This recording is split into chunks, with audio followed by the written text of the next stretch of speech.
Okay. I'll wait till people start arriving before I get into this. This was on Kev's stream yesterday. I missed the first hour. How long is this actually? Oh god, it's an hour long. Can we survive an hour of Piers? Ah,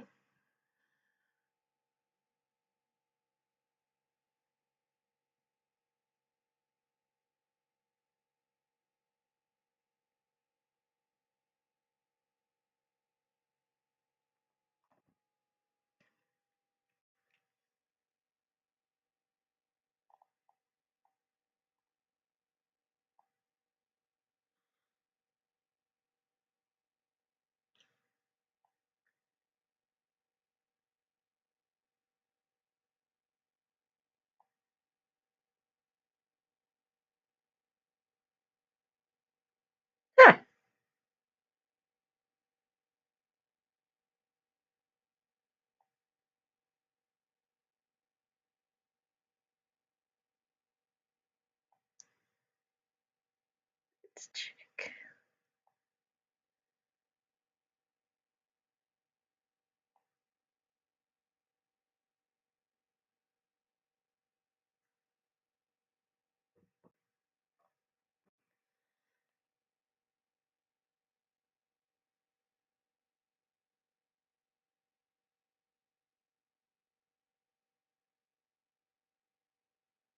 Yes! Victory. Ah, 2 phones. Fantastic. Okay.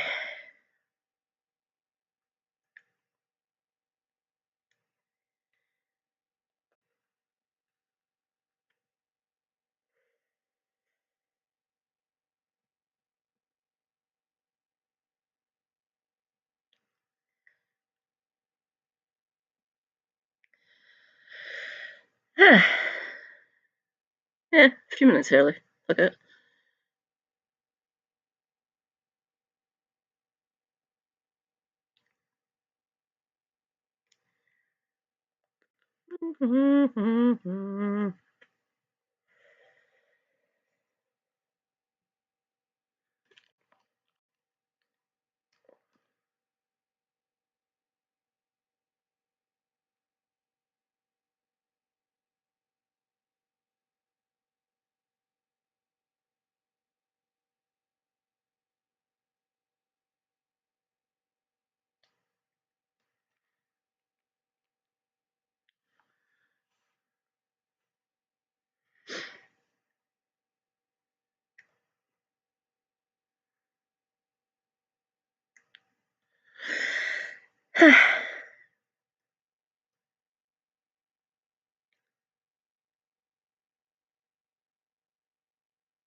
Go away.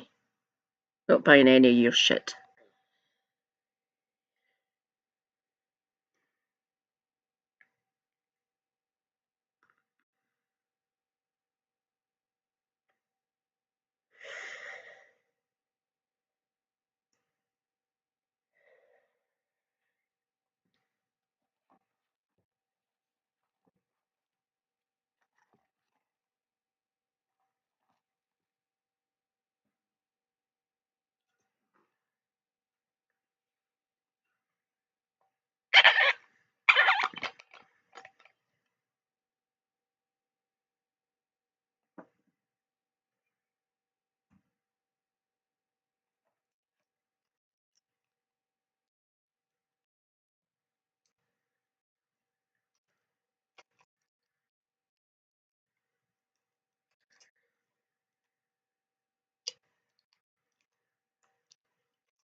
Hi.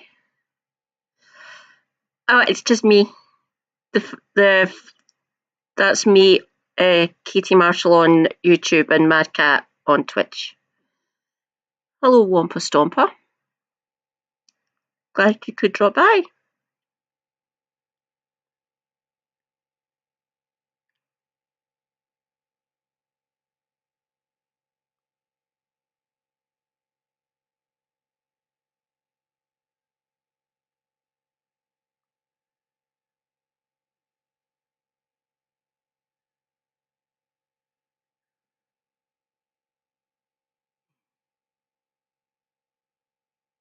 Yeah, right.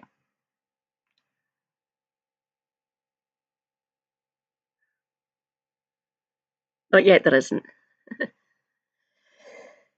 Oh,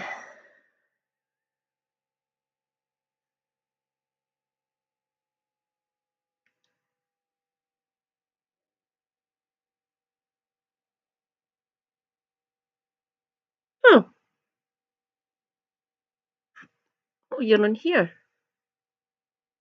Huh. You're not showing up on my phone. That's weird. Hmm. Odd.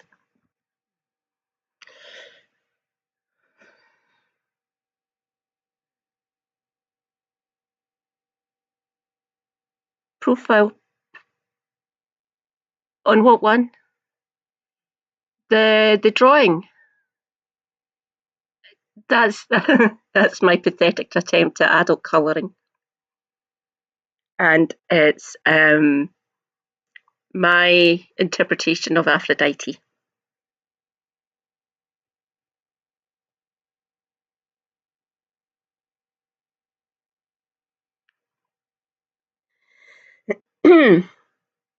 Oh God.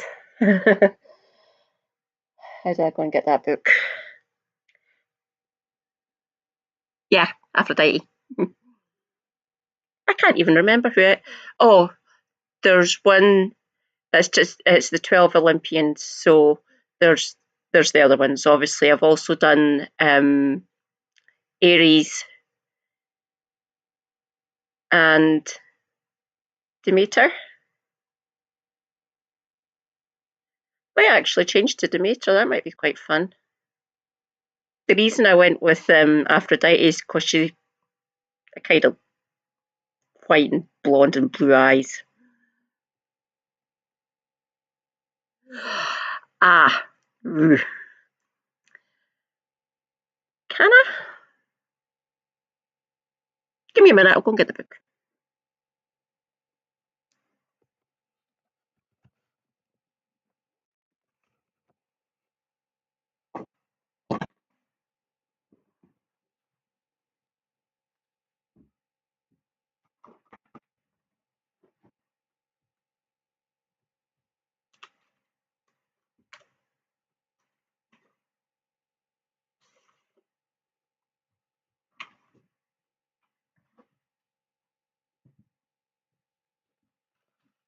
Bloody hell.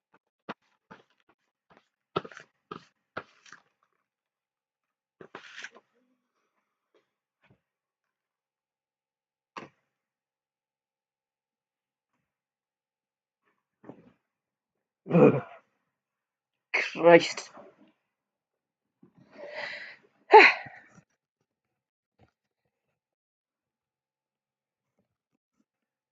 Oh, I'm not recording yet, so I might be safe actually. Can we think of it? Let's see.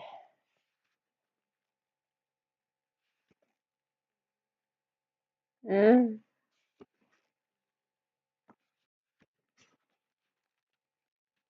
Mhm. Haha.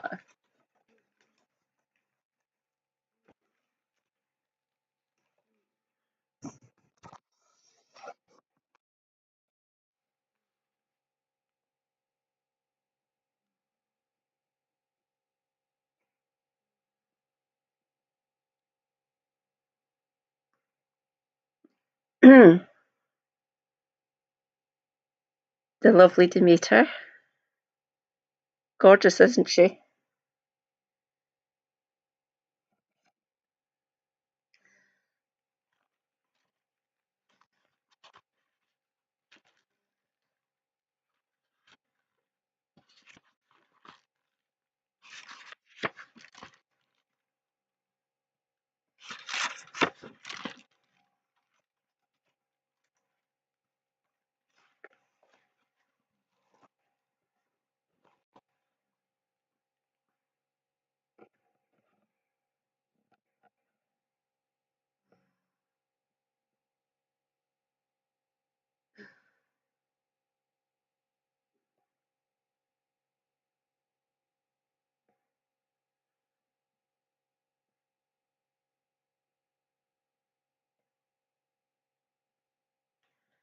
I like this one.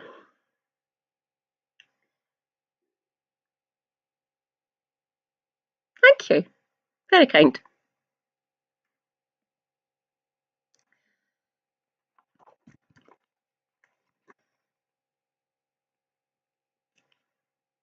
And they're the one that I went with. Aphrodite.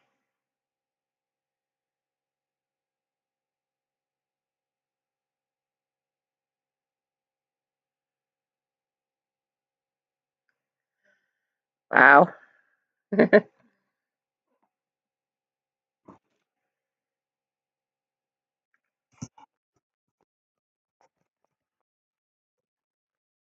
Aha, there we go.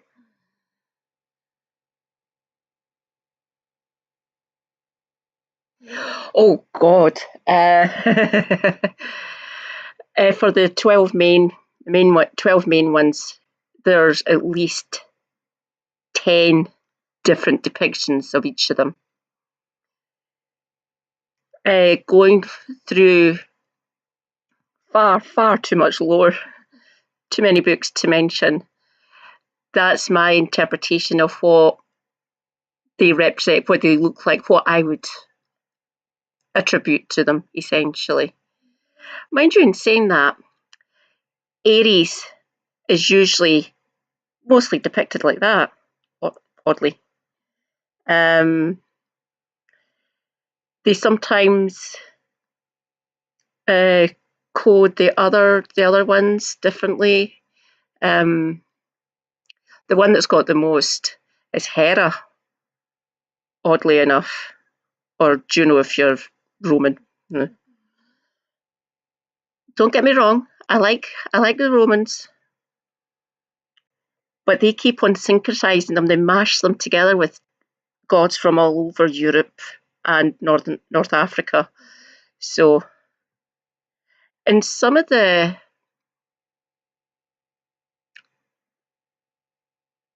Dark Age one, the Greek Dark Age, so 1100 BCE.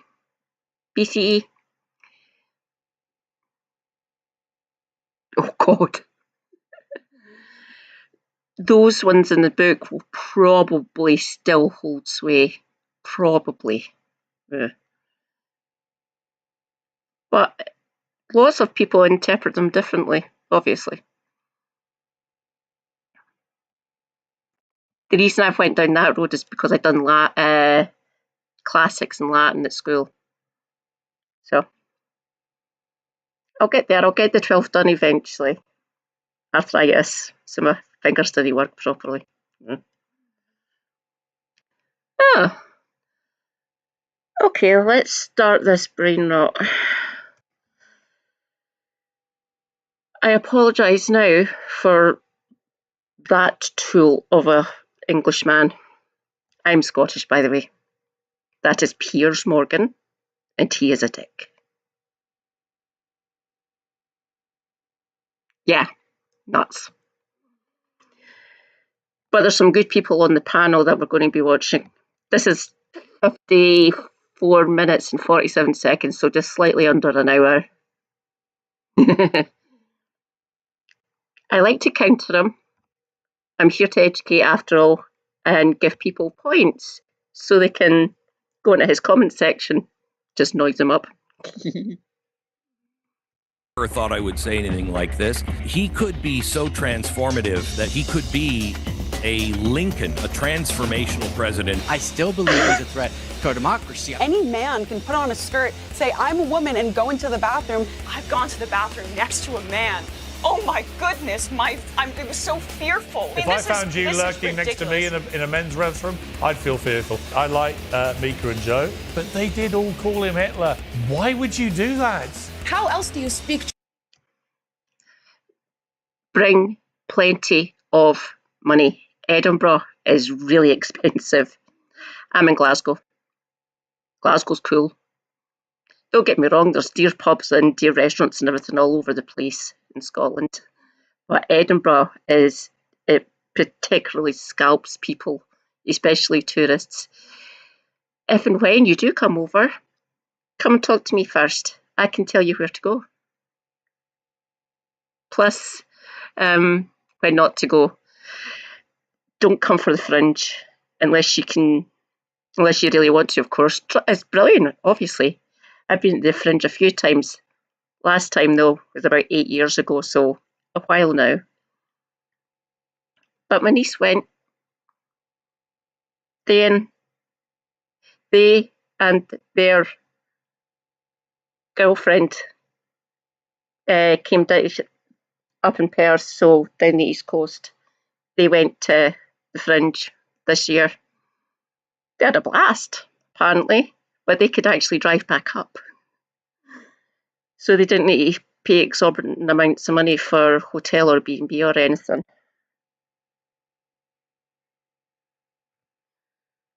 Truth to power if you won't go and sit at the table across from it. So you know who the actual purest personification of a modern-day fascist is?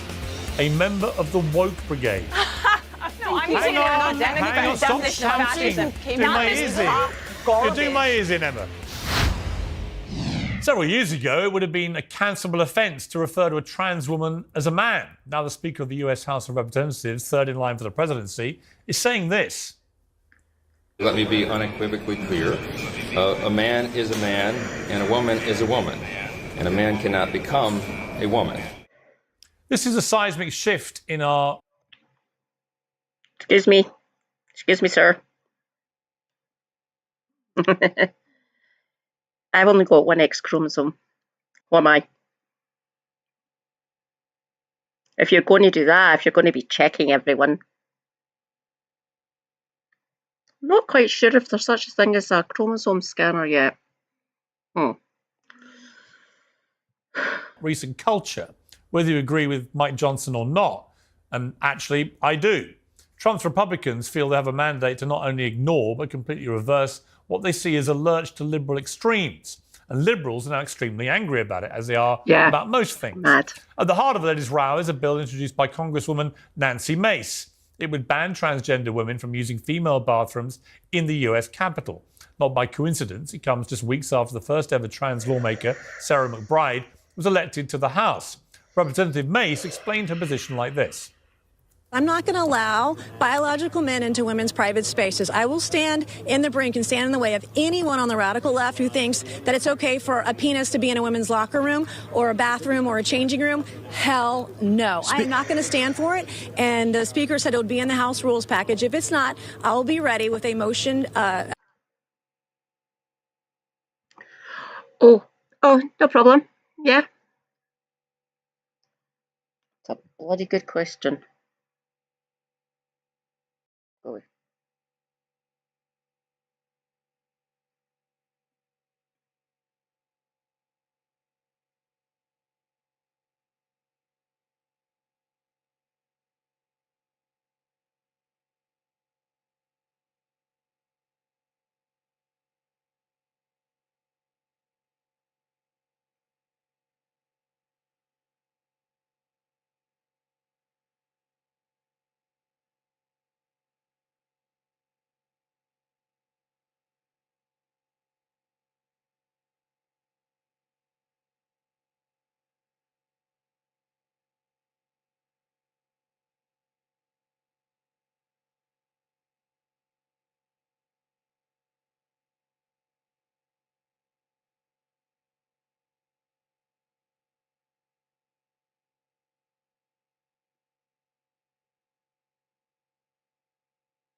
There we go.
There we go.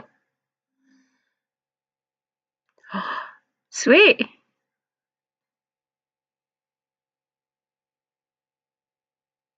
Mm.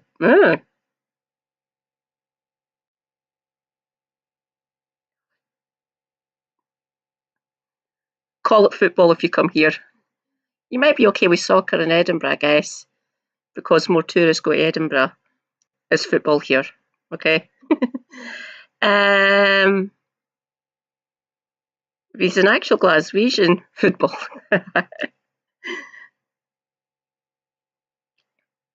I would assume he would tell you the truth.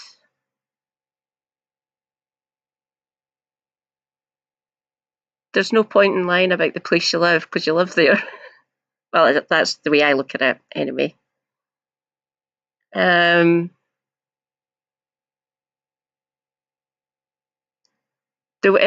weather at this time of year does get kind of cold and rainy and stuff. We're going to be getting snow tomorrow or today now. Ugh. I don't do well in the cold or damp. I'm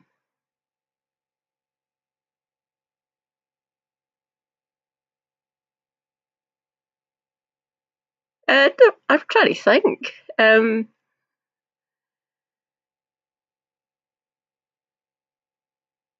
snarky. We really are quite snarky. Oh, it's -5 here, so not quite as cold as you. Yeah, I look at your temperatures and think, dear God, I've got family over there, by the way, Calgary. Oh, fantastic. Yeah. We do rip the crap out of you. Oh, bloody hell, that's freaky.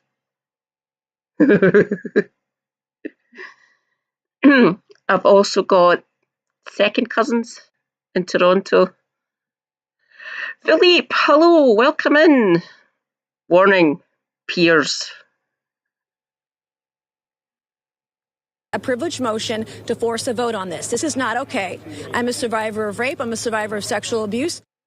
Well, that last point's an eye-opener. You might not like Nancy Mace or trust her motives or even agree with her, but she's fighting the exact same ideology that gave us safe spaces.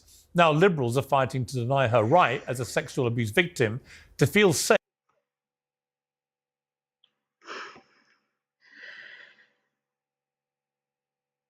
She's a bloody politician. She's not going to be raping people. She's there to represent...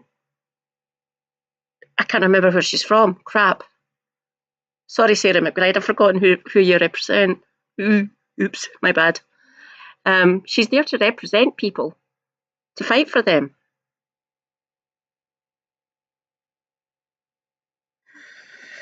Okay.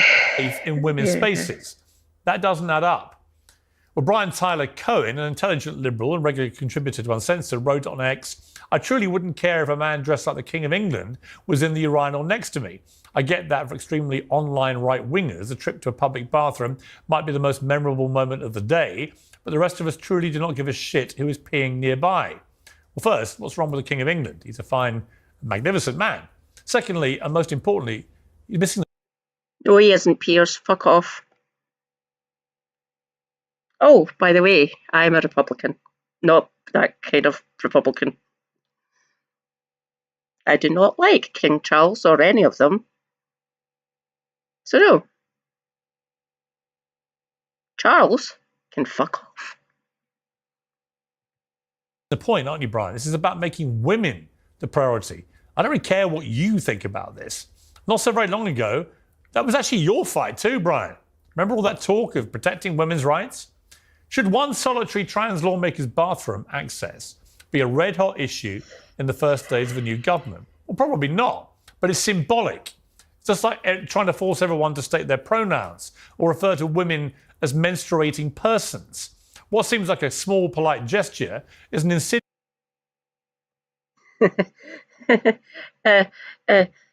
Piers, you use pronouns. What's the problem with using pronouns? You do speak English, don't you? I think. I can't swear to it, of course.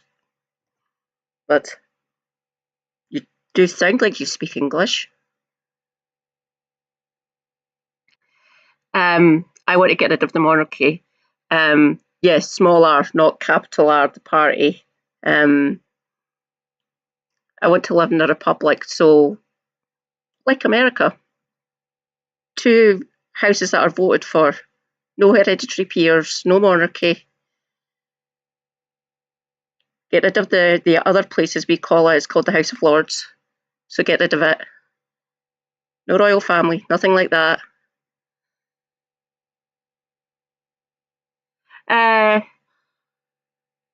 There's a couple of different ways we could go, I guess, yeah.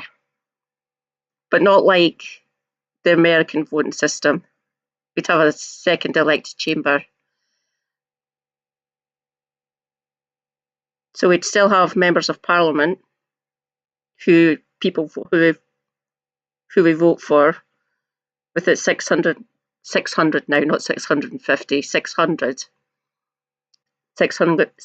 members.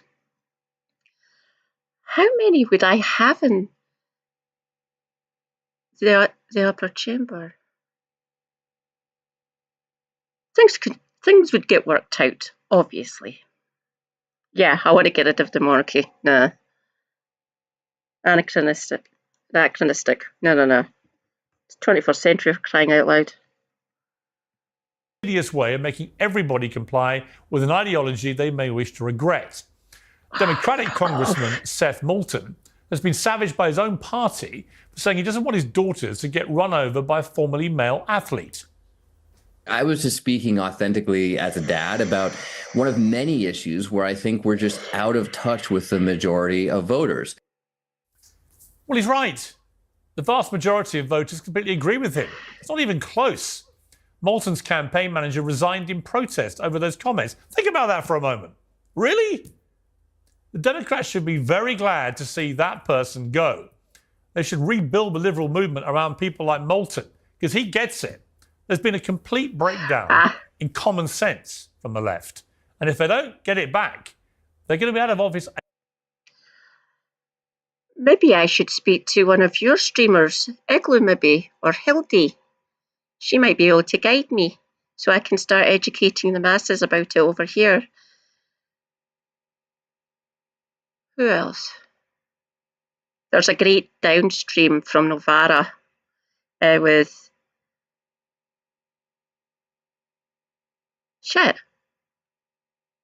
Graham Smith, and the Stanley interviews him about it. It's quite good. A long time. In a few moments, I'll be joined by tonight's stellar panel. But first, the author, disruptor, legend, co-founder of Blaze Media. I could go on, but I won't. It'd only embarrass him. Glenn Beck, welcome back to Uncensored. Thank you. I can't believe, Piers,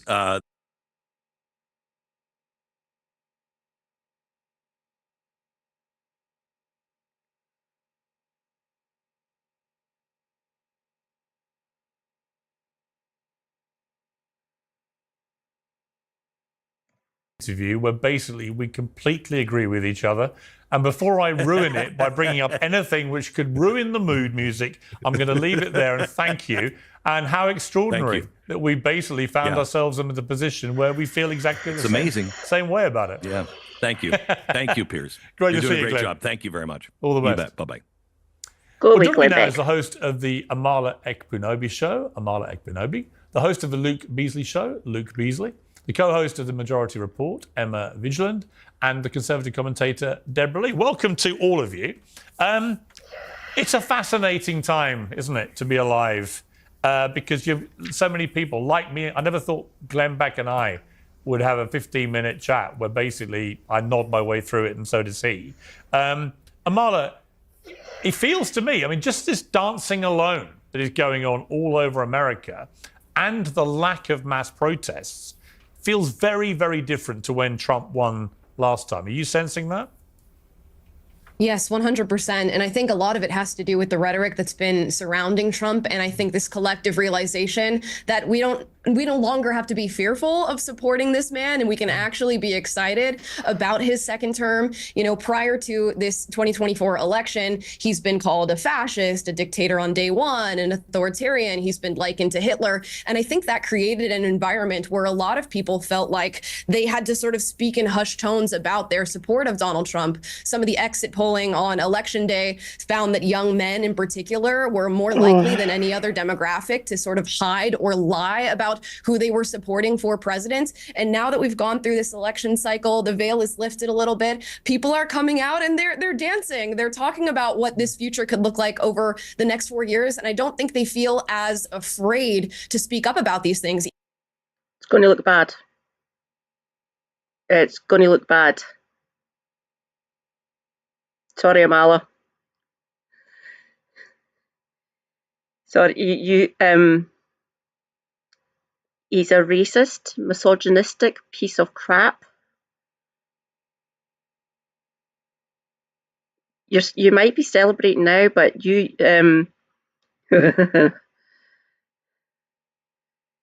I hope you survive, I really do, but I'm not holding my breath.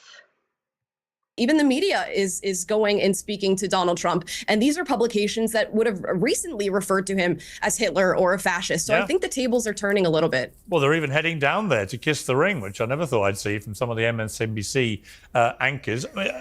Luke Beasley, are you joining in the dancing? Are you secretly bopping away there to Young Man by Village People?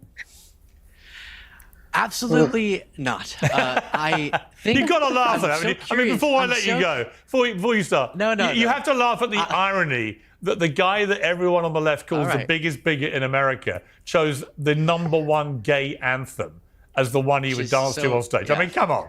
It's funny. Heartwarming. That's not dancing. Here's what I wish some of you would engage with, which I haven't heard.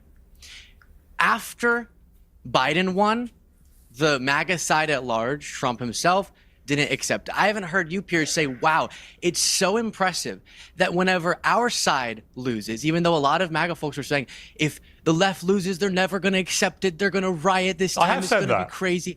We actually accepted it. Well, not only have I said that. Hang on, Luke. Hang on. Not only have I said that, I also said. Come on, hang on. like 2 seconds. You challenged me. I'm going to respond to that one point, which is actually, I said to Trump's face, I thought it was disgraceful he didn't accept the election result. All right, and I did say that the Democrats deserve credit for the peaceful transfer. So you're completely wrong about that. No, that during Better Piers times you did do that, but I'm talking about just Better Piers general times. understanding. You mean when you agreed with me? I wish the MAGA side would do introspection and go, wow, it's not that the left is going, oh, we just love Trump now. It's that we're demonstrating to you what acting like an adult looks like and not lying about the election, not crying for years and years about it, and instead going, even though we still believe Trump has these fascistic tendencies, I still believe he's a threat to our democracy. I'm going to show you what caring about democracy looks like. That's what Biden has done. Let me respond. That's what Kamala Harris has done. Let me respond. Go for it. When you say you're not crying about it, you might not be. But all I've seen in the last 2 weeks are people, women in particular, all over TikTok, screaming, cutting their hair off, saying they're never going to have sex with the Trump voter again. And now there's a mass exodus from X because Elon Musk owns Oops. Damn it. it, and he's next to Trump. From people like Bette Midler, Barbara Streisand, Don Lemon, you name it, off go the lefties. So I'm afraid there is a massive amount of toys out of the stroller going on. So, you know, you can say all you like. Say all you like what great losers. Like, Trump hasn't done that, Piers. What the fuck? As you are, all I've seen is a lot of squealing and resigning from platforms because they lost. You're doing a huge disservice to your audience, putting on the same discussion, trying to overthrow an election, putting together fake electors to prevent the peaceful transfer of power, trying to get local officials to find fraudulent votes that don't exist. You're putting that on in the same category as people just being upset, like has happened every time people lose, always, in a way that's completely peaceful. And I've gone through this before on this show specifically, which is you have to look at people in positions of power to really get a sense of the significant responses we're seeing to certain things. So when you look at powerful Democrats, I told you before, Vice President Harris, Biden with character and integrity respect to these results, whereas Trump, him being the person in a position of power, not some random person on TikTok, didn't do that. I agree. And his Listen, life you led know to what? You know what, violence. Luke? I agree with you. I totally agree with you on that. So, just for what it's worth, I agree with you. Let me bring in Emma, because I want to play a clip. This is of this big Nancy Mace row. She's obviously introduced a bill to bar transgender women from facilities on Capitol Hill. This is a week after the Republican-elect Sarah McBride made history by becoming the first openly transgender person elected to Congress. Let's take a look at the Nancy Mace explanation as to why she's doing this. This effort in response to Congresswoman McBride's coming to Congress? Yes, and absolutely, and then some. I'm not going to stand for a man, if someone with a penis is in the women's locker room, that's not okay. And I'm a victim of abuse myself. I'm a rape survivor. I have PTSD from the abuse I've suffered at the hands of a man. And I know how vulnerable women and girls are in private spaces. So I'm absolutely 100% going to stand in the way of any man who wants to be in a women's restroom, in our locker rooms, in our changing rooms. I will be there fighting you every step of the way. Now, Emma, Sarah McBride replied by saying this is a blatant attempt from far right-wing extremists to distract from the fact they have no real solutions to what Americans are facing. To which I say, well, I'm not even vaguely right, and I think it's wrong that biological men who've become trans women should be in women's spaces. You're not vaguely right, Piers. No, I'm I actually. just listened to a I segment would say I'm in where the center. you agreed with Glenn Beck, No, one I would of the say that. furthest Yeah, right exactly. commentators in the country, No, repeatedly. but rather apparently like. something's happening hang on, the hang left on. I because haven't finished Bill yet. Maher I and haven't someone finished you yet. saw on TikTok I haven't finished yet. Let me ask you a is question. being hysterical. Go ahead. Let me ask you a question. Yeah, go ahead. I do not identify, and I know you believe a lot in self-identity. I do not identify as conservative. I don't know what that means. I'm like Bill Maher. I'm just completely bemused by the woke.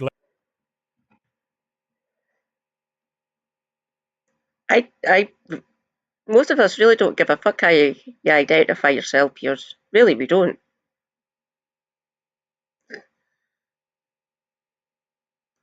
But denying Representative McBride access to her bathroom or bathrooms in locker rooms is disgusting. Disgusting. Left and how nuts you've all got, right? And I think this Bill election. Maher's an old, hang on, let me finish. libertarian I who's haven't asked you bitter a at the question world. yet. I mean, Let me ask you a question. sure. Right? Here's my question. If I, as a man who identifies as a liberal, if I can see why it's so wrong for biological men who have now become trans women to be in women's spaces, to be in women's sport, to be everywhere in women's lives where they historically were not biological men supposed to be, why are you not as exercised by this as a woman? I don't get it. Why? You're all about women's rights. First of all, absolutely. I host a sports podcast. I care deeply about sports, and I believe that anybody that identifies as a woman should be able to participate in the sport as long as it abides by the particular bylines or guidelines. You know it's wrong. You know it's unfair. Said sports league, but actually, we're talking here about Nancy Mace, who loves a camera in her face and loves attention wherever she can get it.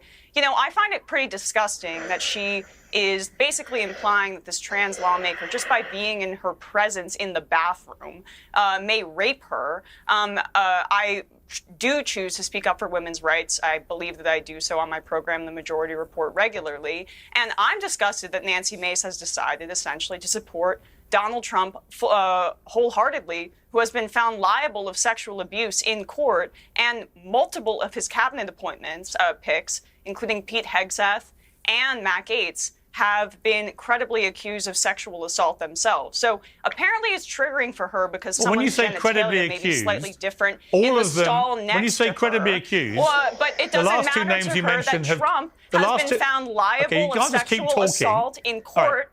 Piers, time out. Piers, has Trump been found liable of sexual assault in court with Eugene Trump was Carroll? found guilty in a civil action. He denied it, as you know. Found and in case of exactly. and the case of Gaetz and Pete Hegseth, so the preponderance of evidence That- went in her direction. Oops. That's still a court, Piers. Last time I checked, that's still a court. She didn't say a criminal court, she said a court. Civil court, still a court. Okay? Talking. And Time out. she's been All right, keep and talking. he has been accused Let by me know when you dozens of finish. women. Let There me you know go. when are you finished? I'm done. Okay. I'm done. When we have a there you debate, the customary for the host leads it, and you respond to questions, okay? If I may be so bold. The point is that Hesketh and Gates have categorically denied any wrongdoing, and none has been proven against them. In Trump's case, it was a civil action, as you know, not a criminal action. The criminal case against him was shuffling paperwork over an alleged one-night stand with a porn star. So it's not quite how you categorized it. Deborah Lee, let me bring you in here. Has this trans lawmaker been accused of rape? Has this trans lawmaker No, who but she's actually, barring if from you the are a bathroom been accused of congresswoman, rape? if you're a congresswoman who survives sexual assault, you should be entitled to feel safe in the So restroom. the presence of a trans woman in the bathroom. Oh gosh, you know, here in New York, there are a lot of multi-gender bathrooms, and I've gone to the bathroom next to a man.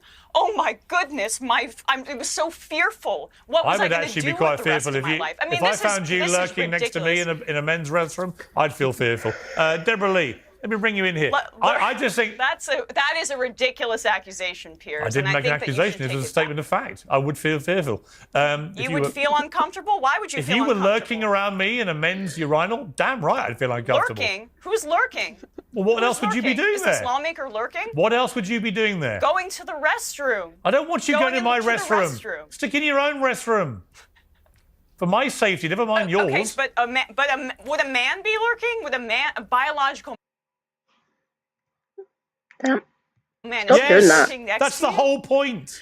Why is there something inherently perverted about going to the bathroom? You right-wingers, and yes, I'm including you in this with this There classical isn't. liberal BS, are so bad faith. It's incredible. You Right. are linking sexual abuse and sexual assault to trans people inherently, and that is a bigoted No, statement. I want trans people to Absolutely have. I want them to have fairness and equality like the rest of us, just not where it erodes women's rights. But Deborah Lee, you've been listening to this patiently. But separate All but right, equal. Emma, Separate but equal. we're 4 right, people Piers? on the I panel. would like to Yeah. respond to this. Deborah, your response.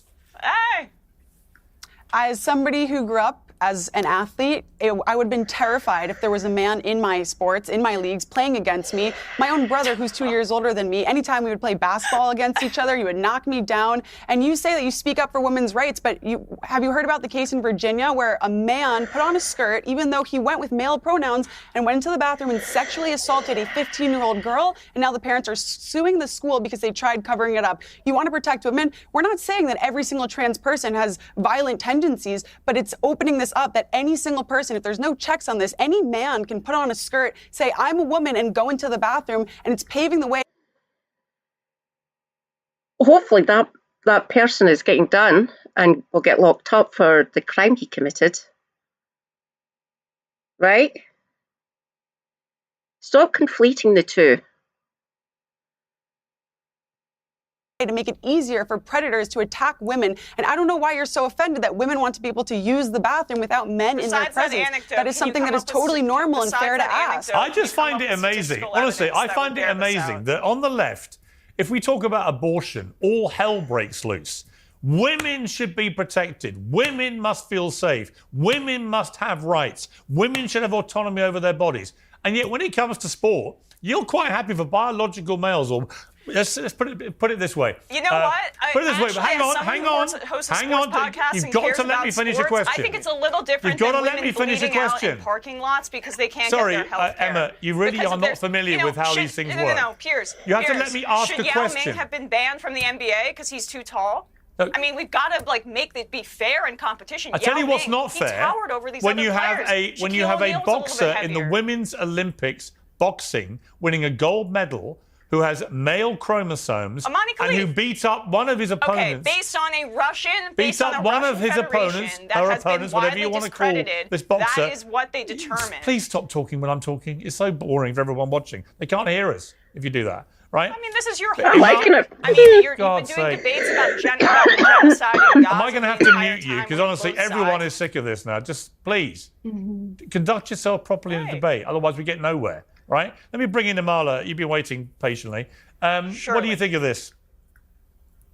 Yeah, I mean, I just have a question. How many more anecdotes do you need of women and young girls being assaulted due to these laws and regulations for you to actually care about it? I've heard many stories. I'm in Los Angeles. Until you here give at me a Wispa in Los statistic. Angeles, we had a grown man here in Wispa in Los Angeles. Proof, please. Proof. Show us evidence. Don't give us anecdotes. We want proof. Okay?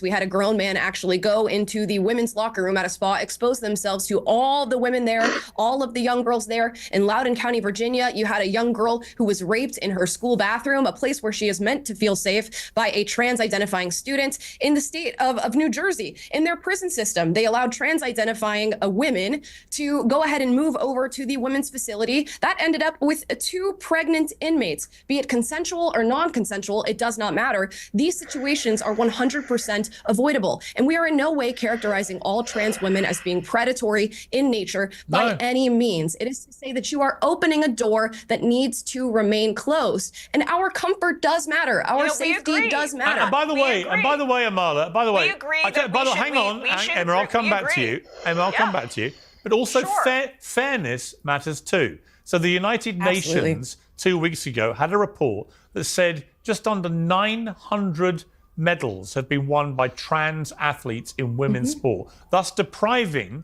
biological actual women from winning medals because they are literally not as strong, not as powerful, do not have the endurance of the trans women athletes because they have male physiology. How can that be right? Absolutely. 900 medals. So Piers. Yes. Explain to me. First of all, why don't you care?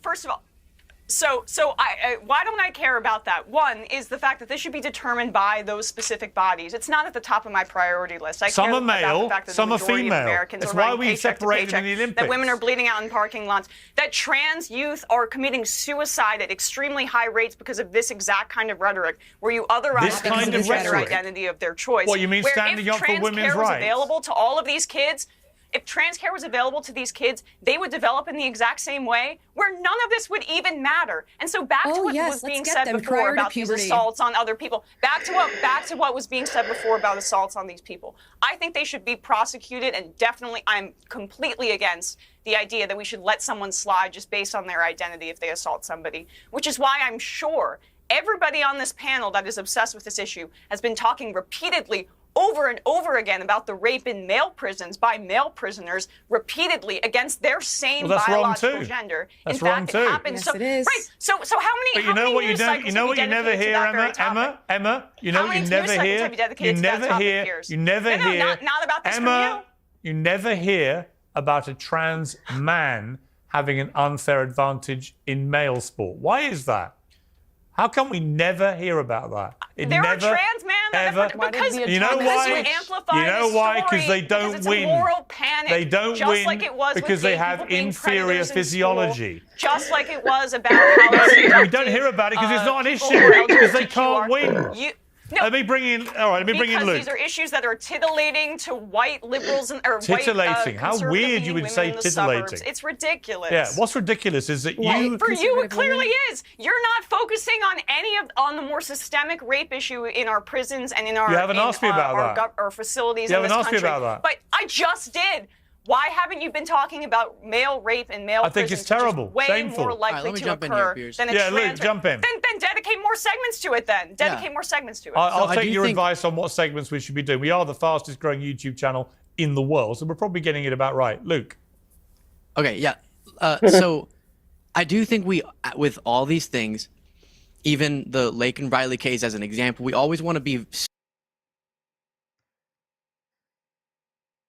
super understand the gravity and the pain of the individual stories that we're talking about that connect to larger issues, but then also include the broader context, which is that with this bathroom issue, you don't see in the data increase in assaults with trans people in the bathroom they identify with, but you do see when they're forced to go into the bathroom they don't identify with or that's aligned with the biological sex they were born as, an increase in assault on the trans person. So that's important to remember. And I don't think we need to merge every single issue because I think as Emma referenced, but as a lot of people acknowledge, while we don't understand what the fixation is necessarily or why this is used to distract from all these other more consequential issues, I don't think most people have an issue with leagues, especially professional leagues, implementing restrictions to make sure things are fair. Sometimes that's have you transitioned enough where you don't have the edge or whatever it might be. It's fine for those leagues to make sure that it's fair. And I don't think that debate is actually going on like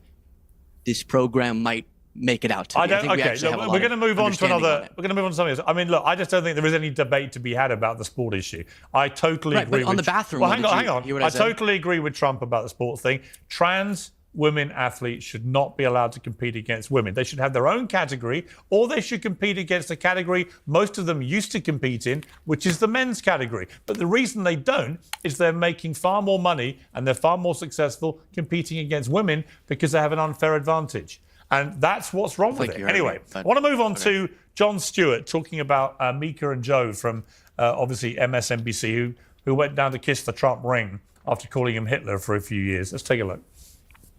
Joe and Mika Brzezinski Scarborough, who famously warned of the growing threat of Trump's fascism, also had an interesting announcement to make. Last Thursday, we expressed our own concerns on this broadcast and even said we would appreciate the opportunity to speak with the president-elect himself. On Friday, we were given the opportunity to do just that. Joe and I went to Mar-a-Lago to meet personally with President-elect Trump. And for those asking why we would go speak to the president-elect during such fraught times, especially between us, I guess I would ask back, why wouldn't we? Because you said he was Hitler. I mean, Deborah Lee, Jon Stewart has a point. You know, I like Mika and Joe, and actually I think there's nothing wrong with them trying to build bridges with Trump, but they did all call him Hitler and a fascist. No, they didn't. And an existential threat to democracy. And if you really believe that, it's a bit like Biden inviting Trump for a little, cheerful, chappy photo shoot at the White House. If you really think he's going to finish democracy in America... That's a formality, Piers. That always happens. Yeah? If you really think he's a fascist, if you really think he's a neo-Nazi, why would you do that?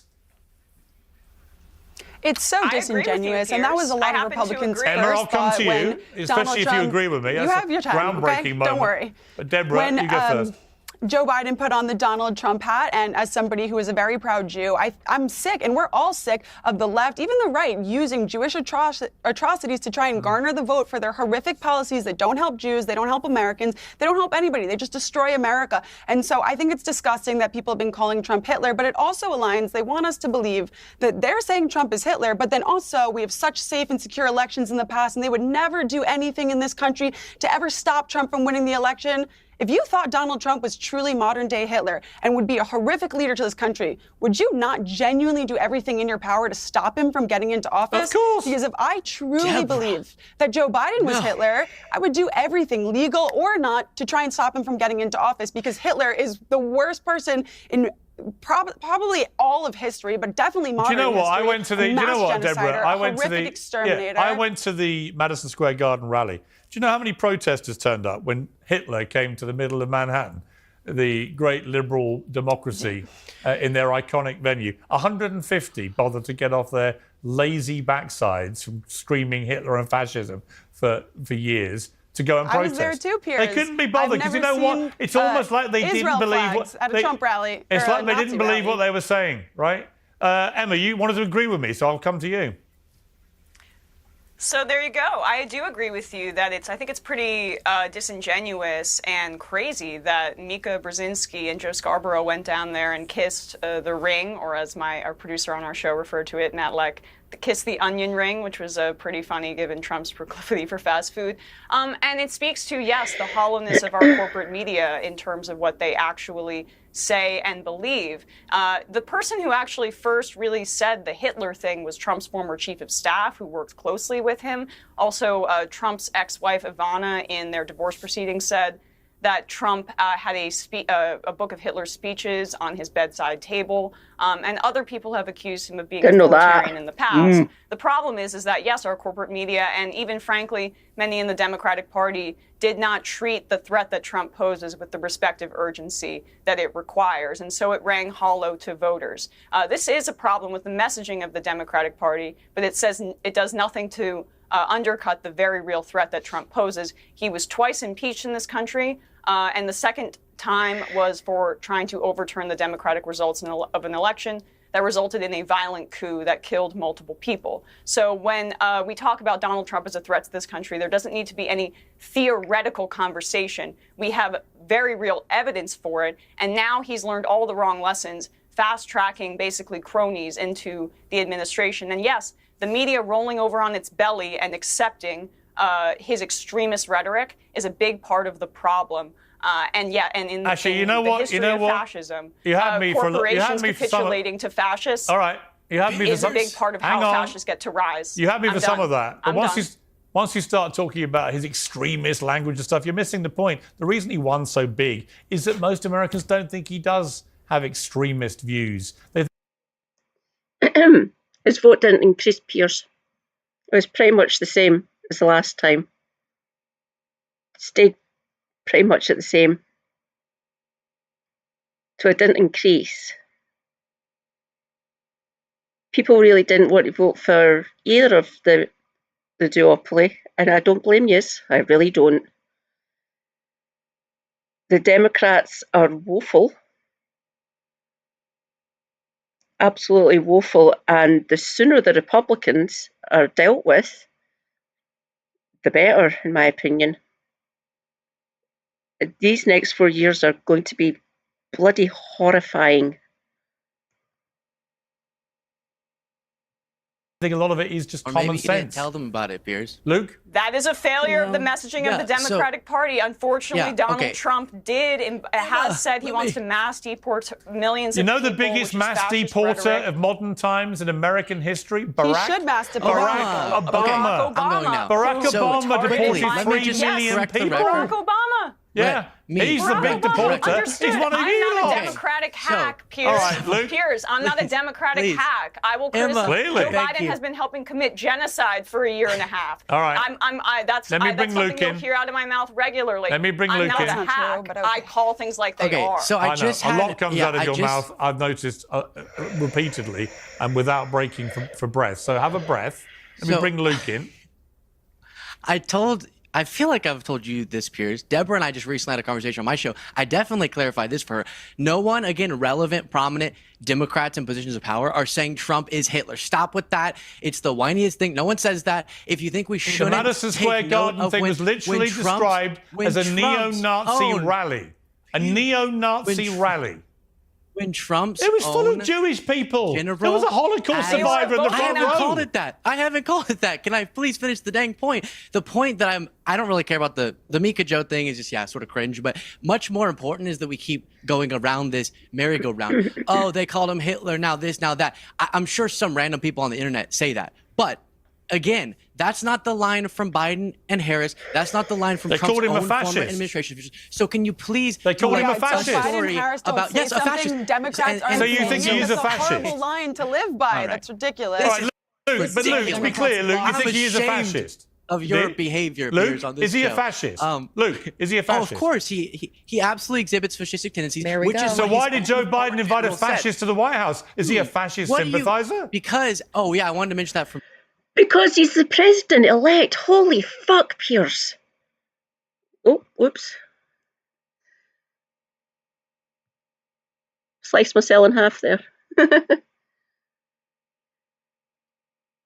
He got invited because he's the president-fucking-elect. Deborah's point, if you respect democracy first and foremost, you let a then fascist in the room?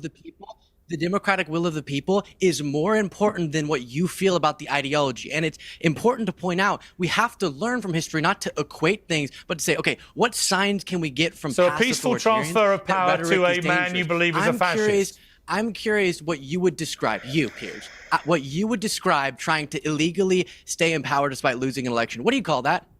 I thought it was completely Why are you outrageous what Trump obsessed tried with to do. January 6th? But I tell you, but Luke, I explained that to you, Deborah. You know why. Outrageous. Hang Just on. outrageous. Because you wake up and think about it all day, every day. You guys That's are right. so obsessed. Luke asked me a Get question. over Let me it. answer. Here's what I think a fascist is. A fascist is somebody who wants everybody else to conform to their narrow worldview.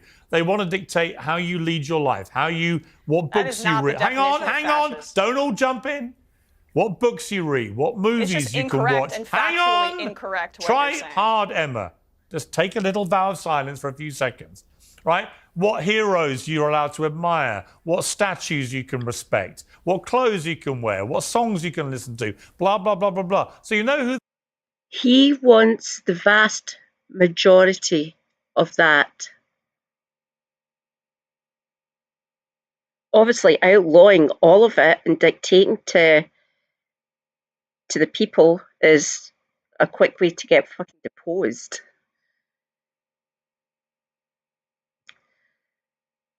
Trump wants all those things, and so do members of the GOP, right? I can't believe this. What the fuck?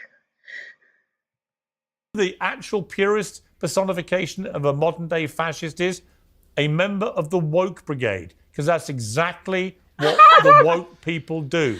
They behave like fascists, and you may not want to hear it, but trust me, you do. No, based It's on your false fascism. definition of fascism, you can. Someone fit told that- a bad you can joke. square Cancel that him. circle. Destroy him. Fire him. It's fascism. Yes. Fascism is Fascism. Yes, apparently liberal college students being a little bit too sensitive with their pronouns. It's not a highly militaristic, We should get rid of all nationalistic pronouns. political ideology Get rid of born all out pronouns. of Hitler They're and all- Mussolini. Get rid of them. Yeah, So, you know why? Because the most... pronouns. No, he, him. You know. I hope Democrats... Get rid of all pronouns. You want to try and change the English language, Piers? Good luck with that. Go on Watering with the down pronouns. fascism. Listen. Piers. Why are you watering down fascism, which Fascist resulted in equals the woke. No, I'm mass calling you the genocide of fascist. 6 million You're Jews? watering down Calling you fascism the by saying fascist. Donald ethnic Trump groups, is a including fascist. You've done that LGBTQ+. yourself. Yeah. I never said that. Down I said fascism. he ran a Okay, fascist okay, I'm campaign. going. Same Please. with I said he ran a bigots, fascist all these campaign. Don't all things. talk over You, each other. the We left, can't you hear guys you. are the ones that are watering down But what Piers, that you means. set up this false premise. Piers, you set up a What's false the false premise and a premise? false definition that meets no academic standards of what fascism is. I just laid it out for you. Fascism is a highly militarized, nationalistic political ideology that often involves corporate power consolidating with the state. See Elon and Trump going together? That talks about a mythologized past that we need to return to by demonizing either political make opposition America great again? Plus, or again, specific can I quickly migrant go? groups. Exactly, but the specific immigrant. How weird groups, you would describe that as targeting fascism. the mass deportation is you could describe it as ethnic Let me bring cleansing in. in All some right, of let the me more bring in. extreme Hang on. Let me bring in circumstances. Amala. So, no, I'm using an academic Hang on. Stop definition of fascism, shouting. Do not my this ears in. pop garbage. Do my ears in, Emma. I mean- Amala, is No, making ethnic America cleansing. great again a form of fascism? Because it goes back in America's history. Not in my opinion, no. I think people have really run with this whole, I don't know, shall we call it slogan and made it into something that it is very much not. America has virtually always been great, in my opinion, especially with its ideals and its values. And when we talk about these two journalists who chose to go to Mar-a-Lago and sit across from Donald Trump, I think we saw Sonny Hostin of The View say, you know, how can you really speak truth to power if this is how you're going to treat Donald Trump? How else do you speak truth to power if you won't go and sit at the table across from it? When we talk about Mika and Joe, the real problem is that Because the man fucking repulses me. I don't know why anyone would want to be associated with the man at all. Ugh. they've likened him to Hitler. They've called him a fascist. They called him a threat to democracy. It's not a problem that they're going to Mar-a-Lago, as journalists should, I to agree. speak to one of the most powerful people in the world. I totally if agree they with you. maintain their journalistic integrity, that's more than okay. Yeah, totally agree with you. I want to switch gears slightly. Closing thought, Piers. Hang on, Luke. I want to change gear. Just we've got a few minutes left. I want to talk about the nominee picks, which I'm sure have sent you into some form of metaphorical anaphylactic shock. But let's go through them. I mean, here's why I look at it in totality. I'm going to wait for them. Don't make light of that, please. I get anaphylactic shock. It's not nice, so even alighting to it like that is fucking sickening. Christ's sake. to see who gets confirmed. B, I want to wait and see then what they do. Then I will pass judgment. But actually, if you look at a lot of them, like Linda McMahon, unbelievably successful entrepreneur in America, building one of the great businesses in modern America.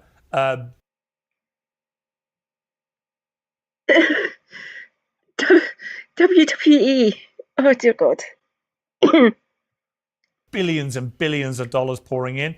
Very strong educational bent. Why wouldn't you want someone like that? What the hell's going on here? Running a big department in an American presidency, administration. So just quickly closing thought on the last thing. It's crazy that we do this, like I said, merry-go-round, we go back and forth on the fashion stuff. We're just saying, I don't like the Trump post on Truth Social, a massive fraud, this type of magnitude, allows termination of all rules, regulations, and articles, even though it's found in the Constitution, saying that the Constitution should be terminated. Can we move on to the other thing? Because you're getting a bit in the weeds. Last thing, I don't like that he said the government should come down hard on MSNBC. Stuff like that, I go, that looks kind of fascist. And the fact that we point that out is not us calling Hitler. But yes, I don't think on some of them they will be less controversial. And then, yeah, I'm really concerned that, for example, Matt Gaetz could be our next Attorney General. That gives me a major ick. Deborah?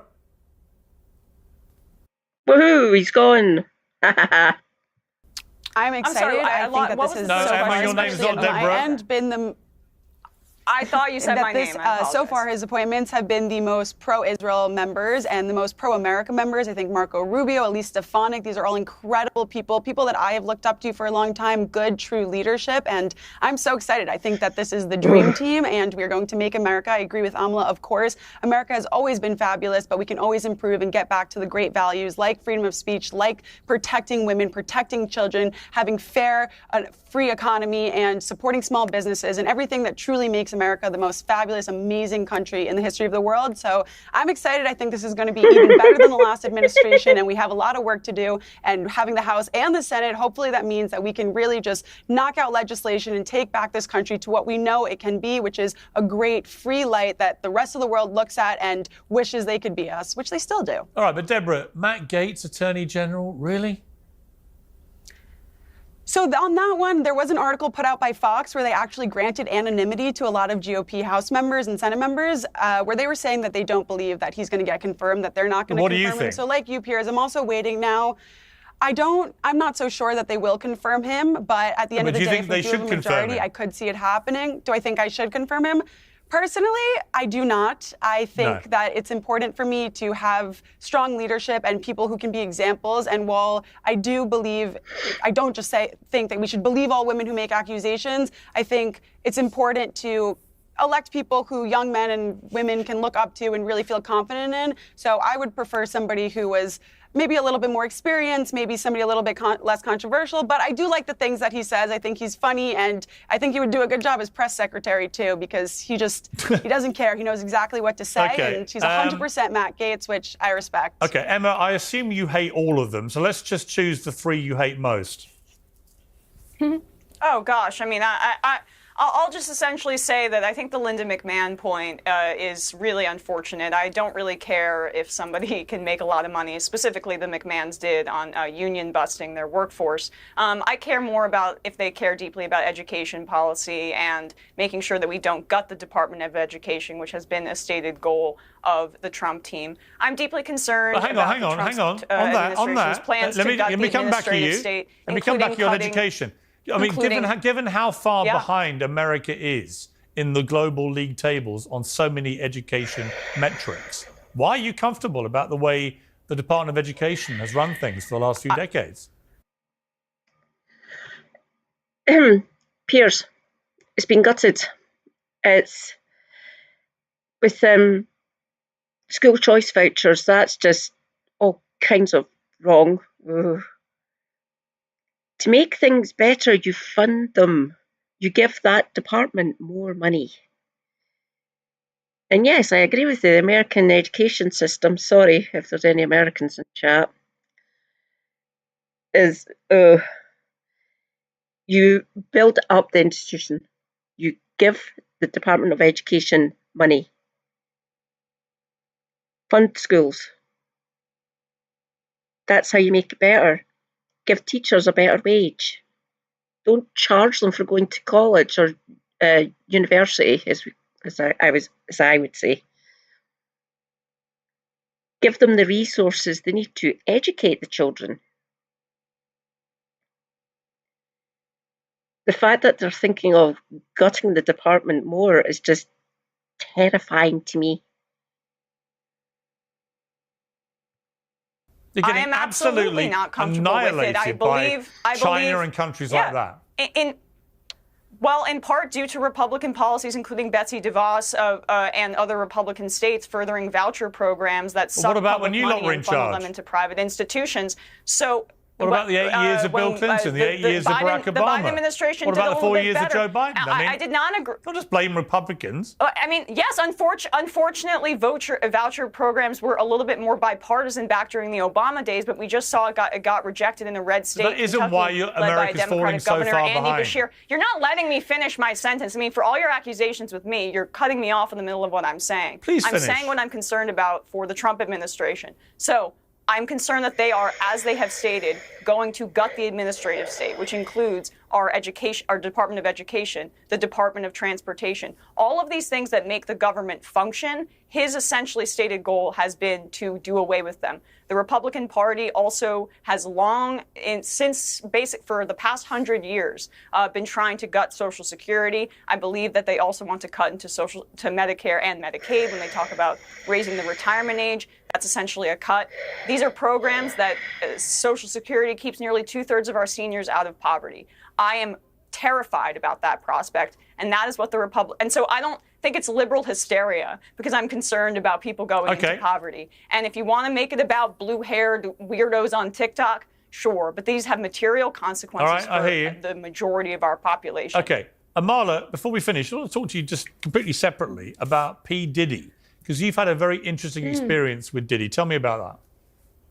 Yeah, so just yesterday, we had two private investigators, the day before yesterday, go ahead and visit an old residence of mine. They showed up at the door. Now, a friend of mine remains at that residence. She answered the door. These two men were claiming to be there to talk to me about my YouTube channel, whether or not I received funding for any of the stories or topics that I cover on my show. She ended up giving me a call. I was able to speak to these two men as they were at her door. And through lots of probing and asking them several questions about who they work for and why they were at my door, they end up admitting that they are private investigators who are working on behalf of a client that they would not disclose, traveling around to the houses of influencers, knocking their doors and trying to figure out whether or not they've been paid by a certain institution, company, entity to discuss P. Diddy's lawsuits and his connection to other celebrities. Now, upon finding out that I was not paid, they also let me know that had they found out I was paid by a certain company, entity, client, they would offer to pay me to disclose exactly who that was. And they'd like to know the business deal that I made with them in order to pay me more to promote the opposite narrative. So obviously I was taken aback by this visit. Very, very strange. Very strange. And there's a lot of stuff swirling around about this case. That's a bit worrying. We've only heard the half of it so far, but thank you for sharing that. And yeah, very, very concerning, actually, the way that went down with you. Thank you to my panel. Emma, lovely to have you on Uncensored. Let's end on a happy note, shall we? Hey, nice to meet you, Piers. Luke, good to see you again. Deborah, good to see you again. And Amala, thank you very much again for coming back on. I appreciate it.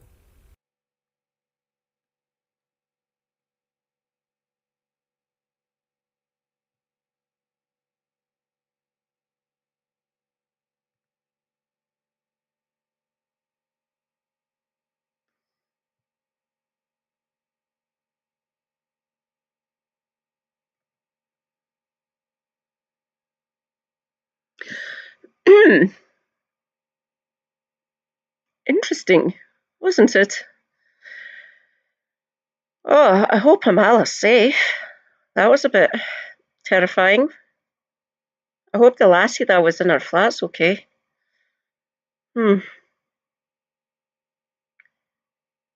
What?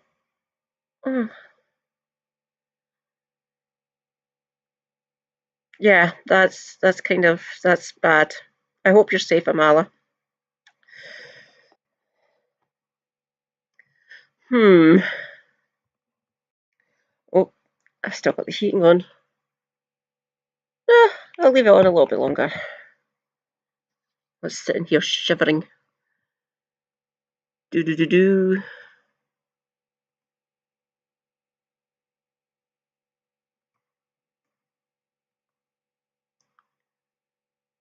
Move. Oops. Move.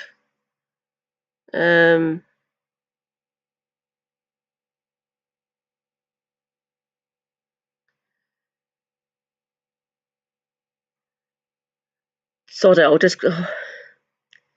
Okay, the next one I'm putting on is 1 hour and 44 minutes. Fuck it. 1 hour and 45 minutes. I'm going to go through all of it. I did watch the first half of it, but that was ages ago. So I'll go back to the beginning and we'll just go all the way through it.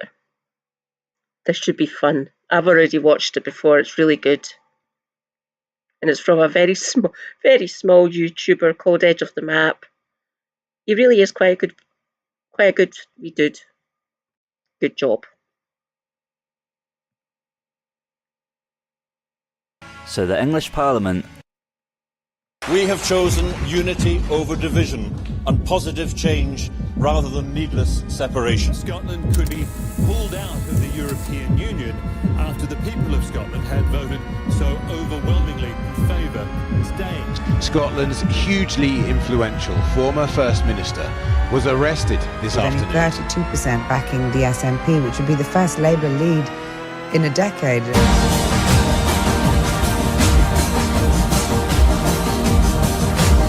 Leaving the single market and customs union, ending freedom of movement, denying Scotland her democracy.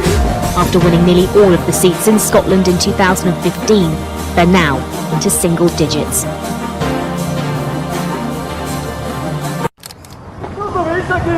Shh, here it comes. Stop the race against us! Just stop the race against Settle! Just stop the race against us! She's on the race against you, mate, aye. She stopped the race against us! The UK is in a slow-moving crisis. When isn't it? Most Scots, Welsh and Northern Irish my age want to leave the Union behind, with plenty more also in support. It isn't inconceivable that in 20 years' time the United Kingdom will be a relic of the past and we'll all be living in entirely separate countries. And like it or not, if things don't change now, this is the future that we're heading for. Why? What is so bad about the UK that so many people want to leave it? Well, to try and answer that question throughout this series, I'll be talking to politicians, journalists, activists, former leaders, and ordinary people as well, to try and explore why we live in a disunited kingdom. It's fucking cold. In this episode, I'm in Scotland, where 10 years ago, the country voted in a referendum on whether or not it should leave the UK. Scotland voted to stay, but 1 decade on, the independence movement hasn't gone away. Despite being a part of the same country for the last 300 years, many Scots still feel that there's a great divide between Scotland and the rest of the UK. To explore why this is, we need to go back. Way back. When looking at a geological map of the British Isles, it's mostly pretty calm, up until that. This is because the land that now forms Scotland came from a different tectonic plate to the land that now forms England and Wales, and around 300 to 400 million years ago, they collided, forming the island of Great Britain. Pay attention to these bits. The top one's Scotland, and the bottom one is England and Wales, and bam, there you go. The border of where the plates collided is roughly the same as where the England and Scotland border is today. So, is it just a massive coinkydink that the line where the mega continents crashed into each other is pretty much exactly where today's England-Scotland border is? Or are the rocks from 400 million years ago still shaping the identities of these countries? The collision between the plates formed the Scottish Highlands, which are famous throughout the world for their staggering natural beauty. Nowhere is more beautiful than the Isle of Skye. Unfortunately, when I went to visit it, this is what the weather was doing.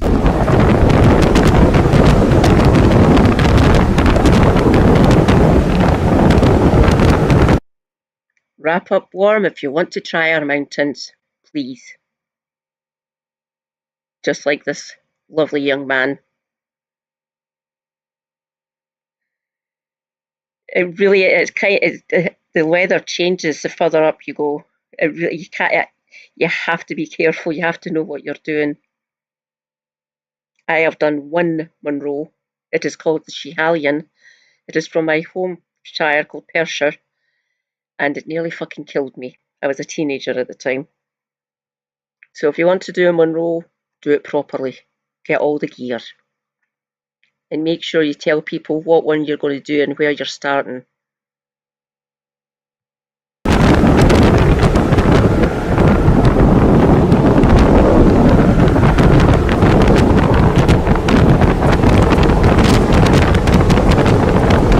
Most of Scotland's land looks like this. It's the high lands. And unfortunately, there's not a lot you can do with this kind of land apart from admire it. We pick up the story around 400 million years later. A bunch of Italians were decimating England almost as hard as the modern Conservative Party. But they couldn't quite make it up to the end because of a bunch of Celts who painted themselves blue. The Romans called these people the Picts and thought the best way to keep them out of their newly formed Britannia was to build a big wall. We're going to build the wall. We have no choice. We have no choice. In the 5th century, a group of Irishmen called the Scots migrated over the sea to the area on the western. Ah, there we go. Do you see that dotted line there? That's the Antonine Wall. It is slightly further north of where I am currently sitting. That's the other wall that people seem to forget. That got built as well. The Romans didn't come back. It is theorised that the 9th Legion got lost up here, past that wall. We don't know. We've never found any of their fucking gear.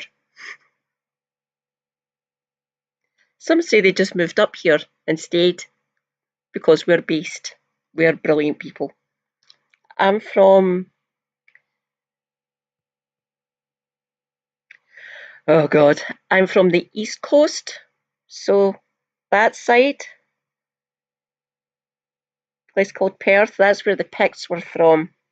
The Scotai, who come from Ireland, move over. I'm sure he comes on to it. Isles. After mixing in with / conquering the native Picts, the two groups eventually formed Scotland. Alright, just hold your horses a minute. So technically Scotland was founded properly in like 800 and something, but to be honest, the way we think of Scotland and England and basically any European country during this era, it's very different to what they are today. Most European countries didn't have clean starts in the way that we think of a modern nation state. The English are often taught that their country was founded in 1066, which is weird because that's willfully ignoring hundreds of years of English tea, crumpets and bloodshed. But whatever, not my problem. If you step back in time and ask the average person who lived here in 843 what country they lived in, they won't understand you because you don't speak medieval Gaelic. Kenny mi tuition, ach, Fasasin Cordona. Yeah, I fucking know shit. Over the next few hundred years, the Kingdom of Scotland would seek to gain legitimacy by conquering neighbouring lands. The British Isles were under constant threat during this period, from Angles to Saxons to Vikings to dysentery. This period saw many Scottish kings come and go, but none are more famous than Macbetha Mac Finlech, or in English, he is simply known as Macbeth. Aye, that Macbeth.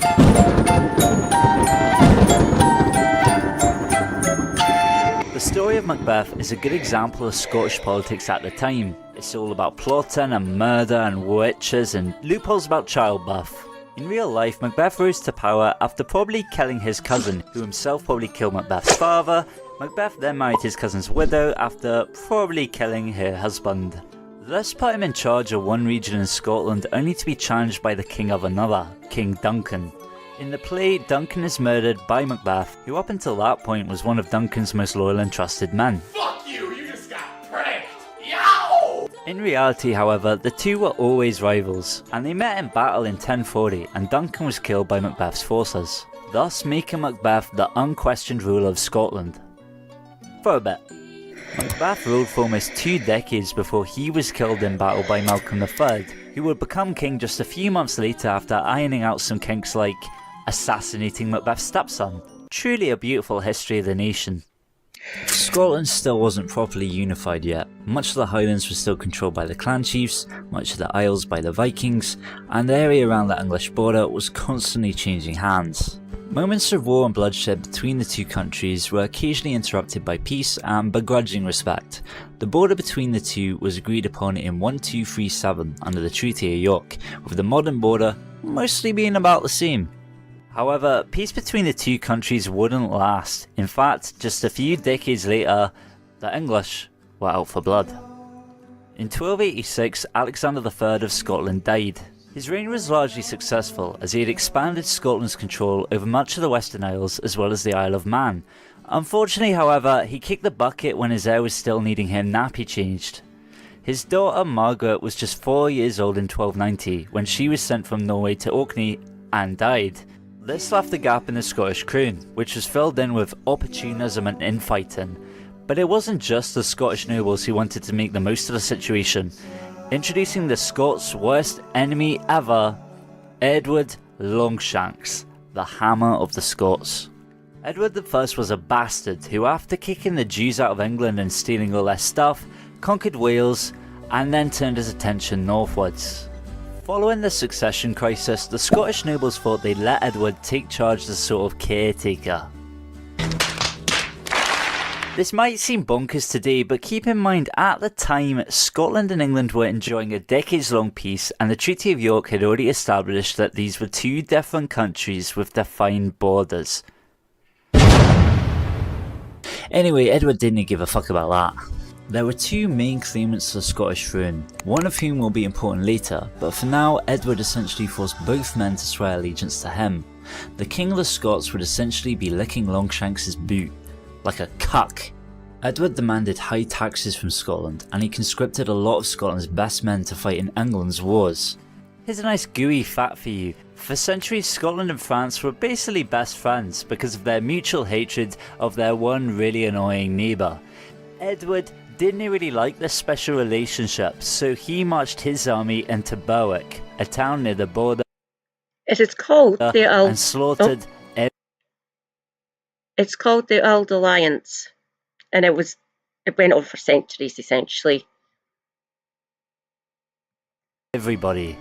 The English army pushed further into Scotland and were met by the Scots in the Battle of Dunbar. The Scots lost, and King What's-His-Face was forced to abdicate and was sent to the Tower of London, where he stayed for a bit and then fucked off to retire in France. Good for him. The rest of Scotland, though, didn't fare so well, with the Scottish citizens being treated, well, about as well as the English have treated everyone throughout their history. Much of Scotland's wealth and historical artefacts were stolen, with some not being returned until 1996. Fucking English people, man. Worse than that though, under occupation, Scotland's people were treated like second-class citizens. And all in all, it was fucking horrible. It seemed as though Scotland's days of independence were over and the land's north. The Stone of Destiny was kept at Scone Palace in Perth. So they nicked it from my hometown, the bastards. Yeah, we didn't get it back until 96. Sods.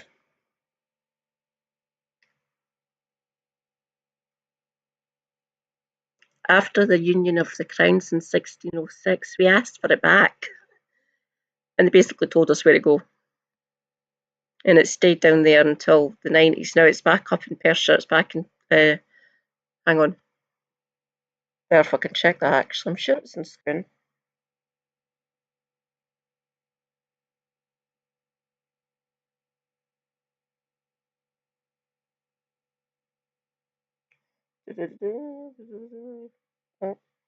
Stone of Destiny.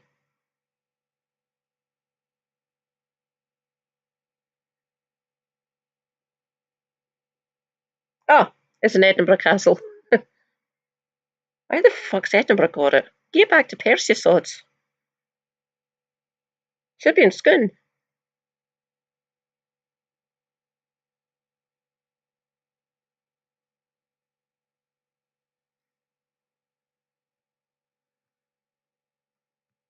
For the Tweed were destined to be forever known as the North of England, truly a fate worse than death. Luckily though, Scotland had hope in the form of one giant ass mad lad. William Wallace, Scottish rebel, this is war I cry.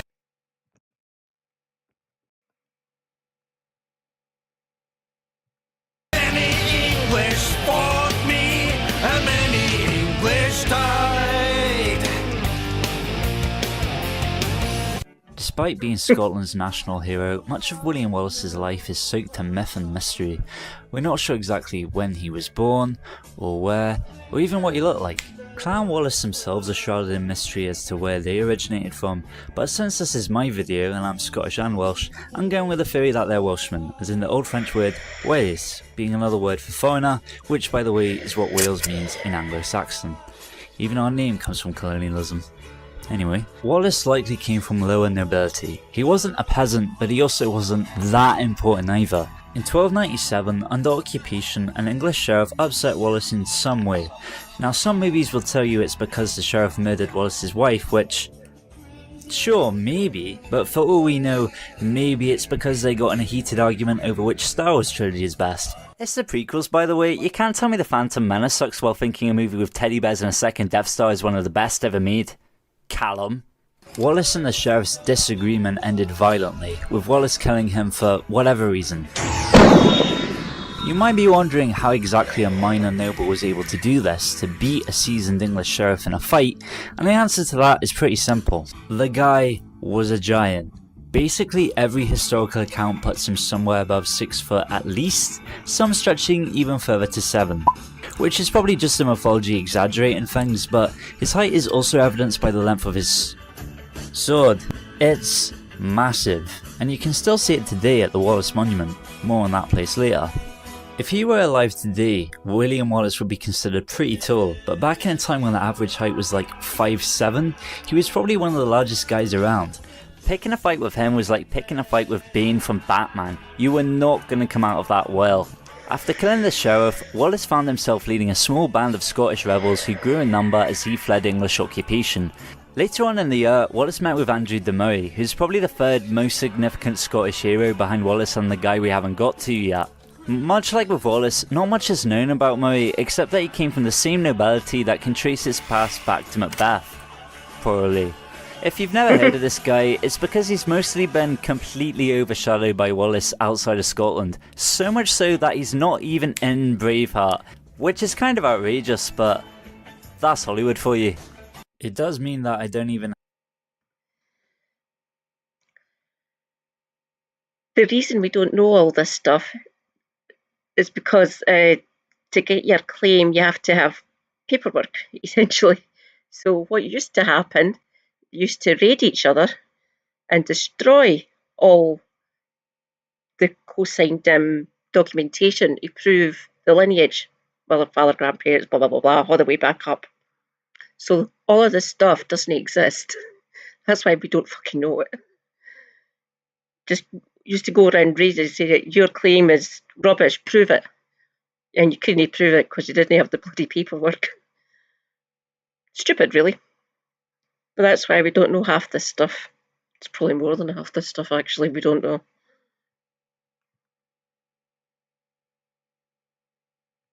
Have a recognisable celebrity to portray him, so fuck it, we're going Connery. At the time, both of these guys were equally as important, with Wallace mainly leading the rebellion in the west and Murray in the north. Scotland generally had fallen into chaos by this point, and a lot of Scottish nobles were fed up with the occupation, so joined in the fight to kick the English out. Murray started his rebellion basically the moment the English occupation began, and upon hearing about Wallace's one, he marched his armies towards him so that they could come together. Their aims were pretty simple: return the Scottish king to the throne and kick the English out of Scotland. Longshanks didn't really go for that, and so he sent more troops northwards to deal with the rebellions. Which is telling, because it was only the year before when England claimed sovereignty over Scotland, so it's not as if there weren't already a lot of English soldiers already there. The English army met the rebels here at Stirling, which I'd argue is Scotland's most beautiful city. So let's go there.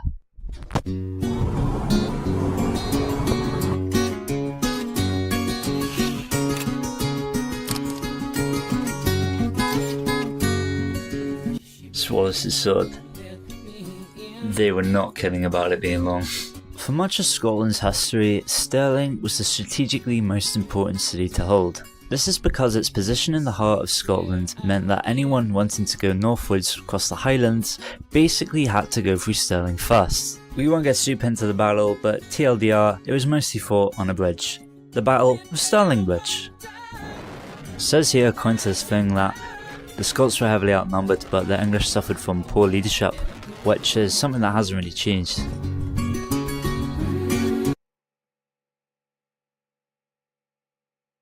Look at the beauty. Stirling is rather lovely, and it is slap bang in the middle. Still don't know where the bridge was. There's three main guesses essentially, because we found evidence. There's been digs out there, digs at the three main sites essentially, and we found evidence of battles at all three of them from even before bloody Wallace. So they keep on arguing about it, what one actually was. And yes, it would have been a wooden bridge, and it was mostly boggy and stuff. And obviously the castle's up on a hill, so it can see for miles around going north and south. So there is no way you're not getting past. There's no way you're getting past, essentially, that's what I meant to say. So I would like a definitive answer about where the actual battle took place, on what bridge. So you never know, we might find out in the future.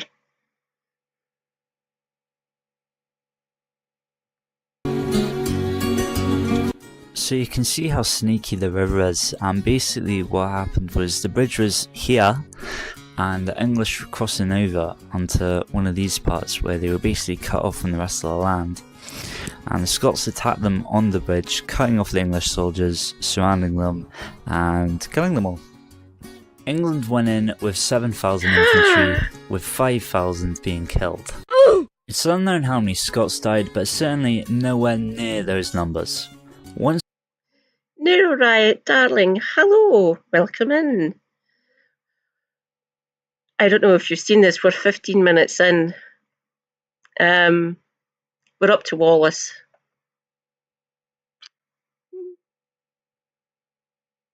This one's kind of long. Oh. I'm trying to big up this lovely boy. He is good, and this video is bloody awesome. Scott though, who wouldn't come out of the battle so well, was Andrew de Maury.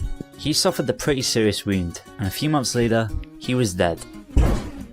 Now on his own, Wallace again had to face the English army in the Battle of Falkirk, with Longshanks himself leading the battle. It didn't go so well.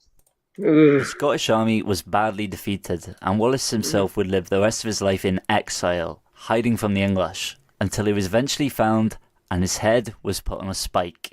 The prisoner wishes to say a word. Freedom!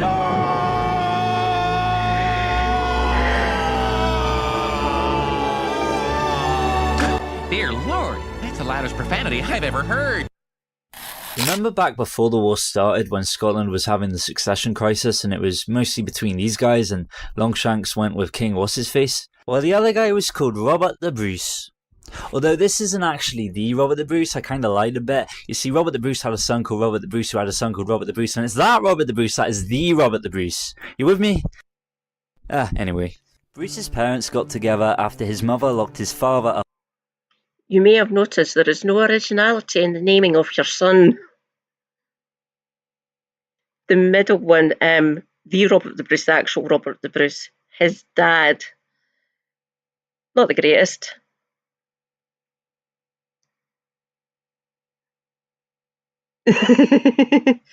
Most of the ones who are involved in this time between like the 1280s to about the 1320s, most of them don't survive. They either fuck off to France or they die in battle, essentially.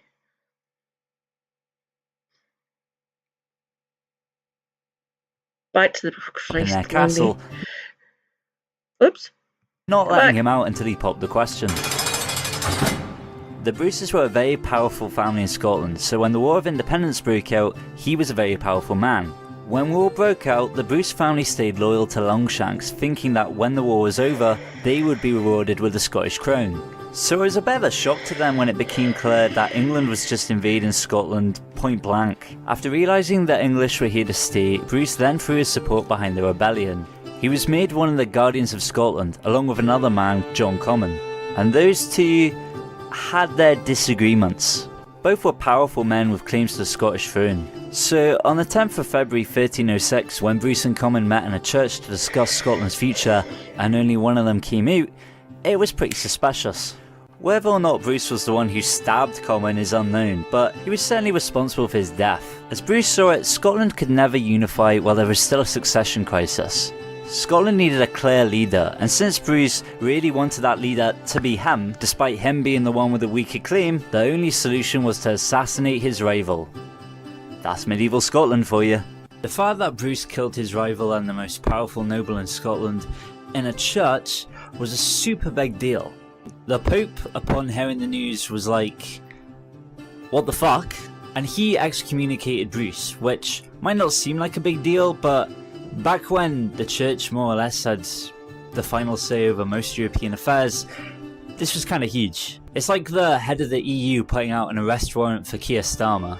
Bloody murder or not though, Scotland now had resolved the succession crisis. Even though he was an international pariah and an enemy of the Pope, the Archbishop of Glasgow pardoned Bruce for his crimes and then coronated him the King of Scots. So this coronation was a bit of a joke. Only half the nobles turned up, and it didn't even have the Scottish crown jewels or the Stone of Destiny. That's the thing that England only gave back in the 90s. Bloody England. Speaking of England, by this point they'd killed almost all of Bruce's entire family. So his reign was not off to a great start. For some time, Bruce only ruled over a couple of isles. Leven, mostly in exile, hiding from the English. In 1307 though, things started to change. After Bruce managed to sway more nobles to the cause, the Scots gradually started to beat the English back.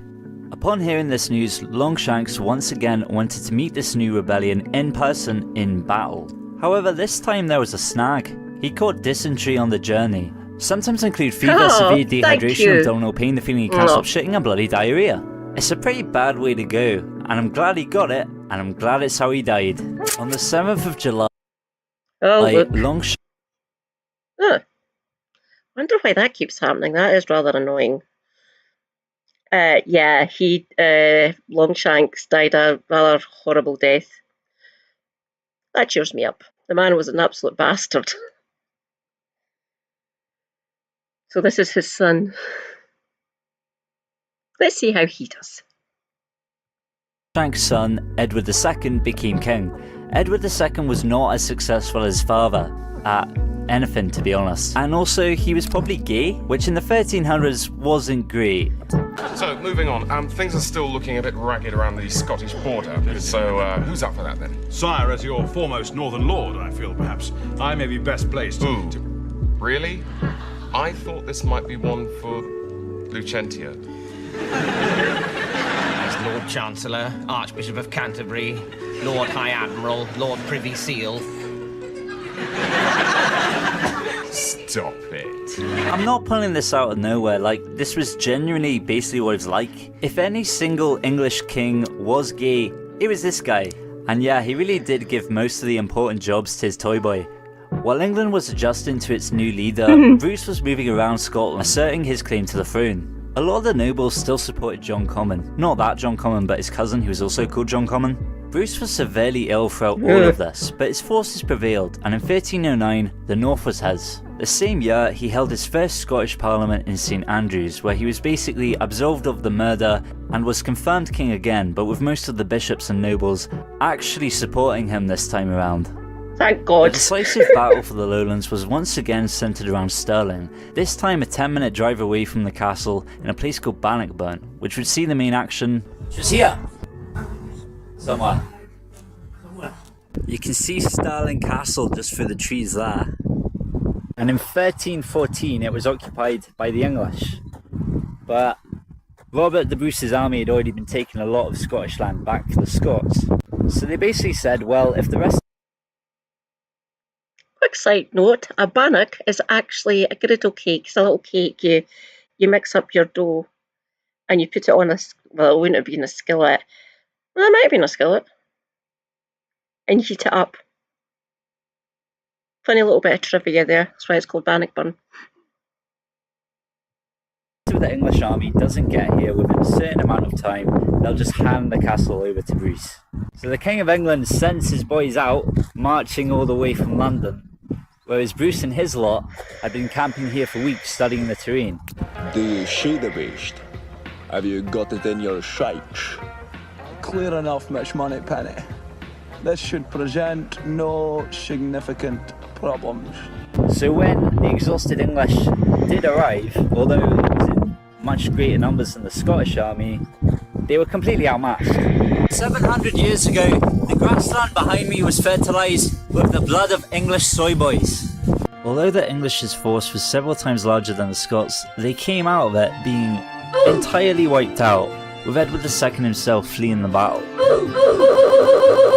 And the years after Bannockburn, the Scots managed to drive the English out of the country and even started invading English territory. Bannockburn today is seen as the most decisive battle in Scottish history, and you can visit the site today where they have this massive monument of guess who. Hostilities between Scotland and England remained, but with the Scots' sovereignty reclaimed, they began to seek a diplomatic end to the War of Independence. With the Scottish military position looking a lot stronger, Bruce started communicating with the Pope, basically asking if they can be best friends again. The most famous document from around this time is called the Declaration of Arbroath. It basically made the case that Scotland was a distinctive country and England was going way over the line by invading it. And also because of that, Bruce was entirely justified in everything he did in the name of Scottish independence. It also said that an independent Scotland was the right of the Scottish people, and that the people of Scotland should never be subject to English rule. While this wasn't necessarily like a legal document, it was Scotland's case to the international community, if you can call it that Scotland was its own independent country. England, meanwhile, was in a bit of a state, as Edward II had been deposed by the she-wolf of France, who was his wife. They fought each other in a civil war, so if you think your parents' divorce was messy, to be fair to her, she probably just got tired of... He smells good, I will say that. Right, God, he smells good. Eventually, the English crown found itself on the head of Edward III. He was just a boy at the time. In 1328, England signed a peace deal which recognised Bruce's right to rule over an independent Scotland. After 30 long years, the war was over and Scotland had won. Bruce would die just a year later from disease. We're not sure which one, but probably not dysentery though. Although Bruce was dead, he died knowing that his country was safe and his lineage was guaranteed. For about 4 years. Okay, we're just gonna fire through this because much like the Scots at the time probably said, this is getting pretty tiring. Remember King What's His Name from the Succession Crisis? Well, now his son's back and he wants the Scottish throne for himself, and he's willing to work with the English to get it. For those of you who are unaware of the drama I recently brought upon myself, I'll fill you in. This guy was also called Edward, because apparently all of the villains in the story are. The two Edwards invaded Scotland, were met with fierce resistance everywhere they went, which they subsequently crushed. Bruce's son David fled to France, and Scotland fell to English influence. Again. It's shite being Scottish! After King What's-His-Face pledged loyalty and gave a bunch of land to King Edward III, a lot of his supporters thought he was going too far and started to have second thoughts. These doubts turned to rebellion after France started throwing money at them. In 1336, a truce was agreed between the Scots and the English, but not between King What's-His-Face and the other Scottish factions. Without England to back him up, Edward What's-His-Face started losing. Badly. In 1336, France officially joined the fight and started attacking England's coastline, and this conflict eventually led into a little thing called the 100 Years' War, which kept England busy for quite some time. With Edward What's-His-Face defeated and Edward III busy dealing with France, Scotland again won the war. All England got out of it was a war that lasted over a century that they would eventually lose. Great job, fellas. In the end, all the Second War really achieved was fucking up these three countries. David returned to the throne, and the Second War was largely forgotten about. Though this wasn't the last time England and Scotland fought each other, not by a long shot, it was the last time, almost, that England tried to completely take over Scotland. And now, coming to you on Edge of the Map, it's the national anthem of Scotland.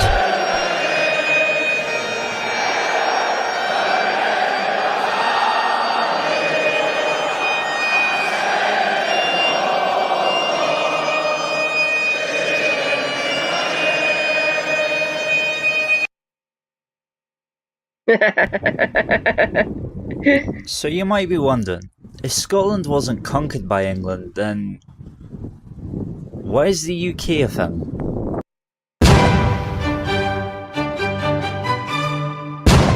After David eventually died in natural causes, he was replaced by his son, Robert II, the first in the House of Stuart. He was eventually replaced by his son James, who was assassinated, who was replaced by his son James, who died in an exploding cannon accident. Then came James III, James IV, James V, Mary, not Bloody Mary, she was English, and then James VI. Meanwhile, England's monarchy had shifted a lot. There were these things called the Wars of the Roses, which resulted in a guy from Wales taking over the English monarchy. His son was Henry VIII, you've probably heard of him, he's the one with all the wives. And one of his daughters was Elizabeth I. She imprisoned her cousin Mary Queen of Scots for most of her reign, but anyway. She died without an heir, leaving England without a monarch. And since the English wanted to avoid instability, they basically asked Scotland if they could borrow James. Quite the twist since the days of Longshanks.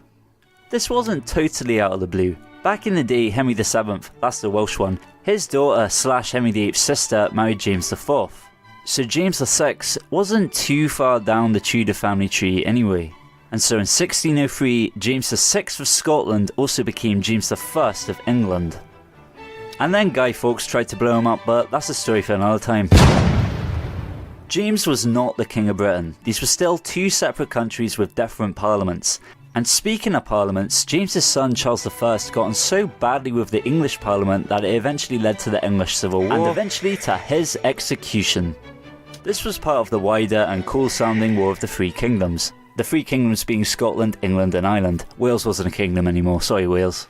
To save some time, Charles was very controversial anyway, but after England killed the King of Scotland and Ireland as well, shit really hit the fan.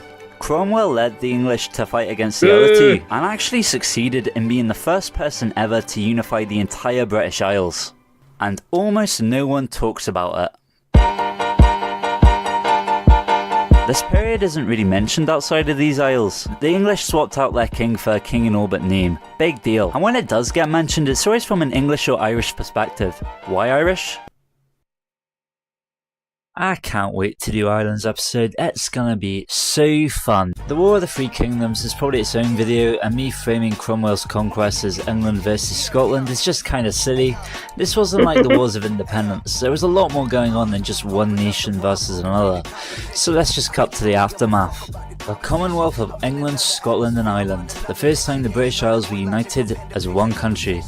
At first they had a flag like this, which is pretty boring, but then, hey, that looks familiar. This isn't the origin of the flag, by the way, that was made by James Dual Numbers. It's just the first time that it was used to represent the country because it was the first time that Britain was a country. Sorry, I had to mention that or people would get mad. Do you realise how fucking long these are? You know it's just me doing this and I've only got like 5,000 subscribers. Oh yeah, subscribe. Once the English conquered Scotland and the Scottish Parliament was dissolved, it was mainly the English who were put in charge of running it. They weren't trying to foster a British identity, they were trying to make Scotland and Ireland more like England, which in this context meant destroying any links to the royal family or deviant versions of Christianity, which by the way is why Cromwell went so hard on Ireland. After Cromwell's son completely fucked it, the monarchy was restored, along with the Scottish Parliament. Scotland's other institutions were also restored, and Charles II was once again the King of Scotland and England separately. Charles II was succeeded by James VII, who was Catholic, and one of the reasons why Charles I, the one who got his head cut off, was so controversial was because he was Catholic. It was thought after the Restoration the royals would move away from Catholicism, but it was becoming clear that wasn't going to happen. Luckily, James had a nice Protestant daughter who was married to a Dutch prince, and so in 1689 the English Parliament basically invited the couple to depose James. Dutch people think of this as a proper invasion, but seeing as the English Parliament literally called it the Glorious Revolution... That is a straight face. I'm pulling... It's called the right bloody... now. It's called the bloody revolution up here. We hate it. We hate Cromwell. Then when they invited the Dutch in, we were a bit miffed. Because there were still a good few number of Catholics up here. And having these Dutch Protestants come in, we were kind of upset. So, no, not glorious at all. They came up here and hammered us again. Ugh. Straight. Although the new monarchs were welcomed into England, in much of Scotland and Ireland, as per usual, it was a different story. Completely unrelated, any of you guys watched Game of Thrones back when it was good? Remember the Red Wedding when Robb Stark's army and family were invited under pretense of peace and then suddenly got violently slaughtered? Did you know that's based on something that really happened? And guess what country it happened in?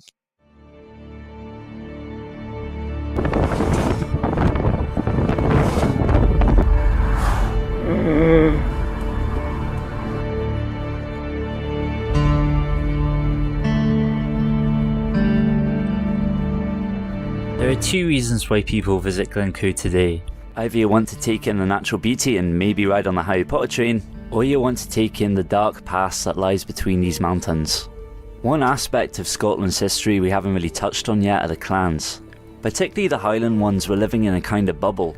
They were too well fortified and too far away to make attacking them with any army worth it. They lived in semi-nomadic communities, completely separate from how we think about the rest of Scotland. They didn't have kings, they had chiefs, and often fought and formed alliances with each other. But just because they were separate didn't mean that they weren't powerful. They weren't cut off from technological development, so clans still had castles and swords and eventually guns, and they also had a lot of influence in regional economic power.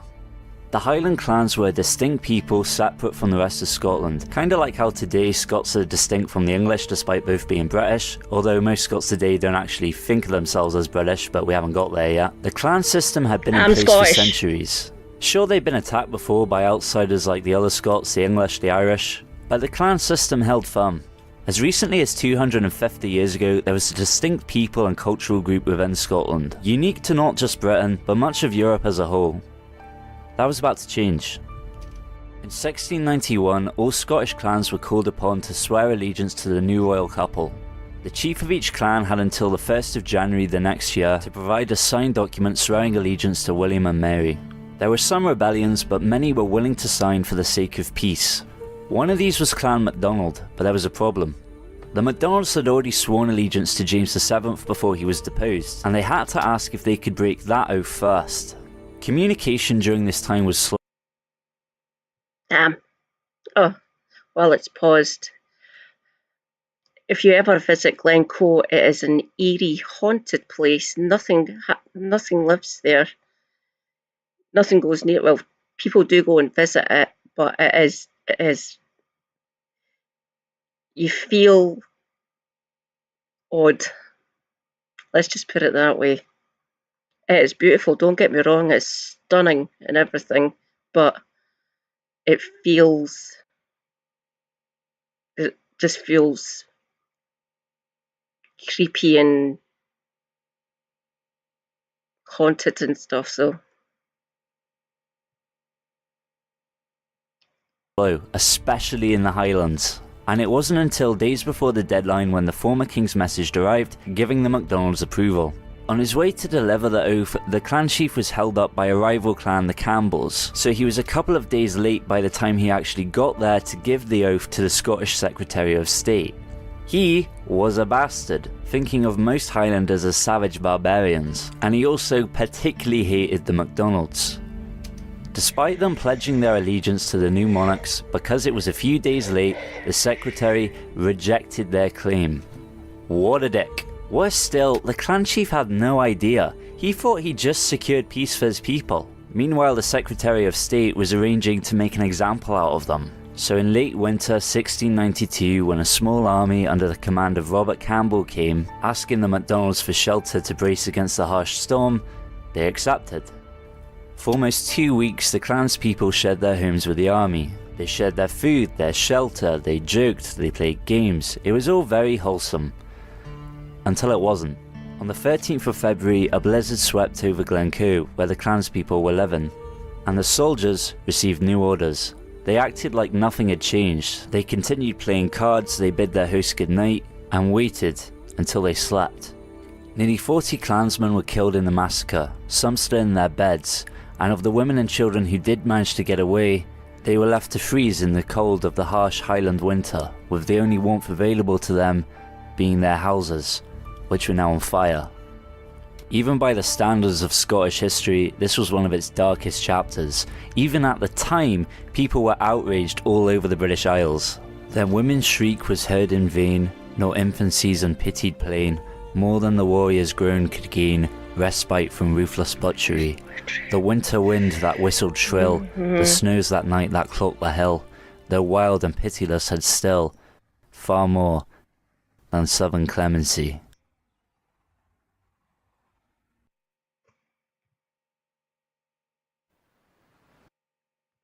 I'll just explain a couple of things here.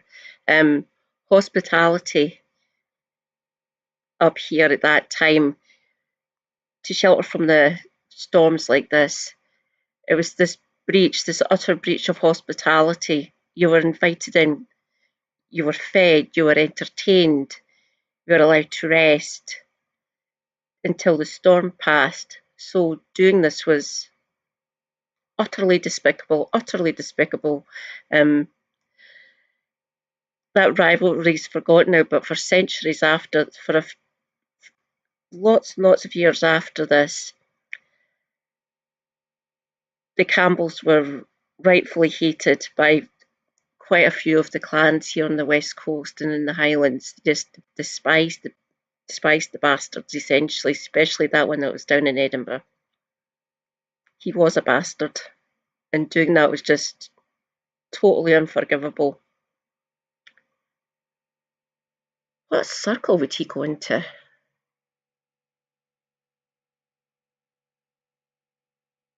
Should be the 9th, technically.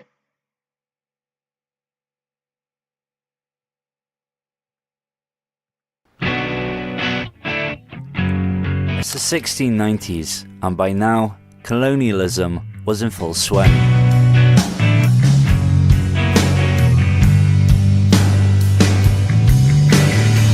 The Lowlanders, ever wanting to emulate the English, were getting jealous of their colonies. They too wanted to settle America, and so sent 20% of lowland wealth on a ship for Panama. And like our recent football campaigns, it was a disaster. There's a few reasons why New Caledonia failed. Firstly, Scotland was late to the party, and neither the English, Dutch or Spanish wanted another competitor in the region. And so they set about making sure there wouldn't be one. Particularly England, which is kind of a given, but it was actually the Spanish military turning up that was the final nail in the coffin. Secondly, the Scots themselves weren't really prepared for the climate of Central America. Scotland is cold, Panama is not, and most of what the Scots brought with them just wasn't suited to the environment. The locals weren't going to trade if all they were being offered was these guys. Do you want to go to Panama? Panama? Thirdly, the whole thing was poorly planned from the beginning. Sending 20% of lowland wealth was incredibly stupid. The lowlands were, and still are, the centre for Scottish economic power. So chucking a fifth of their resources on a boat set for a journey an ocean away was incredibly careless. Lowlanders, am I right? You're a fucking omni-shambles, that's what you are. You're like that coffee machine, you know, from bean to cup, you fuck up. The chances of reaching America in the first place were far from guaranteed. This was the 1600s, ships were lost in storms all of the time. And supposedly, once they did manage to reach the New World, the leadership and planning didn't get much better. Long story short, the colony completely failed and now Scotland was broke. So the English Parliament offered the Scots a deal. From England's perspective, having one crown uniting two countries was only causing headaches. It would have been far easier for everyone if the two countries just became one. Plus then it would mean that England wouldn't have to worry about wars with Scotland anymore. Wars which they mostly started, but still. Despite recently having come out of a famine and losing 1/5 of all their wealth, all Scottish people were against the idea of a union. But this is the early 1700s, democracy isn't a thing, so who cares? England didn't have to convince the Scottish people, they just had to convince the Scottish Parliament. And how were they going to do that? Oh, they just bribed everybody. Yeah. With their pockets lined with English money, the parcel of rogues set alight, metaphorically, to the Declaration of Arbroath. Scottish sovereignty was no more and it was incorporated into the new United Kingdom of Great Britain. Of course it wasn't united at all, and a lot of people were really angry about this. Rioting spread out across the entire country, and in areas of the Highlands, this rioting led to full-scale rebellion. When the Acts of Union went through the Scottish Parliament, opposition was formed with petitions from shires, boroughs, presbyterians and parishes. Not one petition in favour of the Union was received by Parliament. With all of the civil unrest, martial law was declared, and as for the Highland rebels, or Jacobites, they were now not only fighting for the restoration of the Stuarts, but also for Scottish independence. And speaking of the clans, the Jacobites fought against the British Army for decades following the Acts of Union. The Highlands and Lowlands were almost separate countries by this point, although the Lowlands were far more powerful. Being cucks to England will do that. You can tell which one I fall into, can't you? However, following the Acts of Union, a lot of Lowlanders moved up north to fight for the army behind independence. This divide between the two groups came to a head at the Battle of Culloden, the battle which effectively ended the Scottish clan system.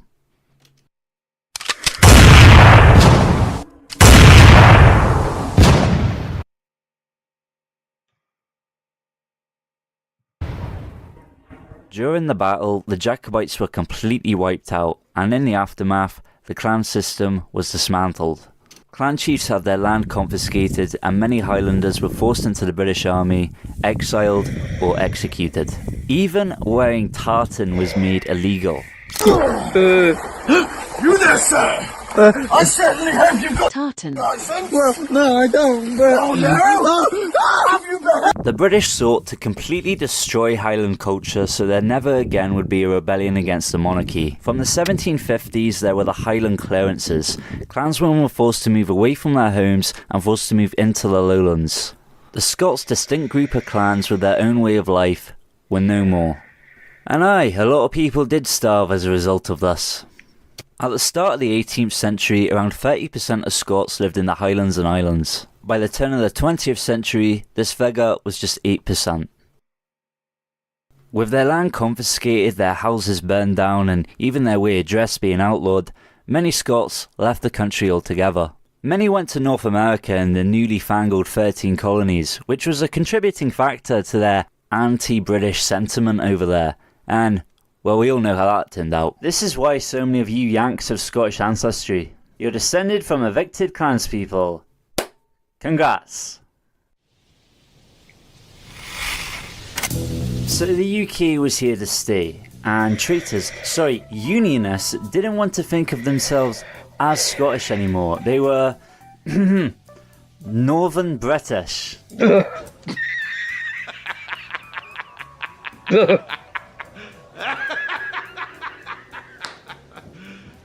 You serious? It was actually mostly Scottish Unionists who pushed for the British identity, which up until now just wasn't a thing. Rule Britannia, for example, was written by a Scotsman, with the music later being adapted by an Englishman. For a few decades, the Scottish national identity faded further as time marched on, as being Northern British looked more and more like the former nation's new destiny. Some, however, were less willing to give up on Scotland. Robert Burns is Scotland's national poet. Think of him as our Shakespeare. He's even got a special holiday. Incidentally, why isn't Shakespeare Night a thing in England where you drink mead and eat Yorkshire puddings or whatever it is you guys do? You should do that, it'd be fun. Burns' poems frequently mention Scotland and Wallace and Bruce. Ironically,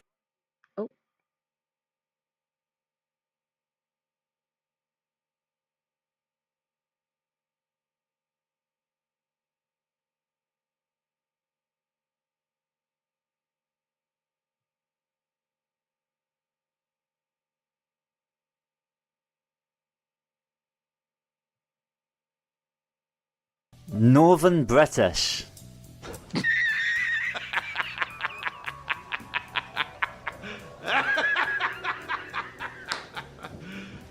Are you serious? It was actually mostly Scottish Unionists who pushed for the British identity, which up until now just wasn't a thing. Rule Britannia, for example, was written by a Scotsman, with the music later being adapted by an Englishman. For a few decades, the Scottish national identity faded further as time marched on, as being Northern British looked more and more like the former nation's new destiny. Some, however, were less willing to give up on Scotland. Robert Burns is Scotland's national poet. Think of him as our Shakespeare. He's even got a special holiday. Incidentally, why isn't Shakespeare night a thing in England where you drink mead and eat Yorkshire puddings or whatever it is you guys do? You should do that, it'd be fun. Burns' poems frequently. Why, for Scotland's king and law, freedom's sword will strongly draw. Freeman stand or freeman fall, let him follow me. By oppression's woes and pains, by your sons in servile chains, we will drain our dearest veins, but they shall be free. Lay the proud usurpers low, tyrants fall in every foe, liberty in every blow. Oh, Christ. I can't see mentioned it. Scotland, Anne Wallace and Bruce. Ironically though, the fact that most of Scotland's cultural exports were now in English actually helped put Scotland further on the map. Which did come with a cost to the deaf of Scots and Gaelic, but swings and roundabouts, innit? Old Lang Syne. Walter Scott is another literary icon from this period, whose writings were popular across all of Europe. His work, Waverley, is largely credited as being the first historical novel, and it basically turned him into the superstar of his day, bringing Scottishness along with him. In the 1820s, European Romanticism was in full swing and people were starting to get nostalgic for Scotland of old. In a visit to Scotland, King George IV wore a tartan kilt and everything went nuts. For the first time in a century, Scottish dress was allowed back in fashion, and people even took an interest in the clansmen. Each clan had a particular pattern that they wore, and so people who wanted in on the fashion craze started looking into their ancestry to see what pattern was their pattern. Although it did come... Back in a minute.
Damn, must have moved it. I was going to show you my husband's tartan. It's a tie.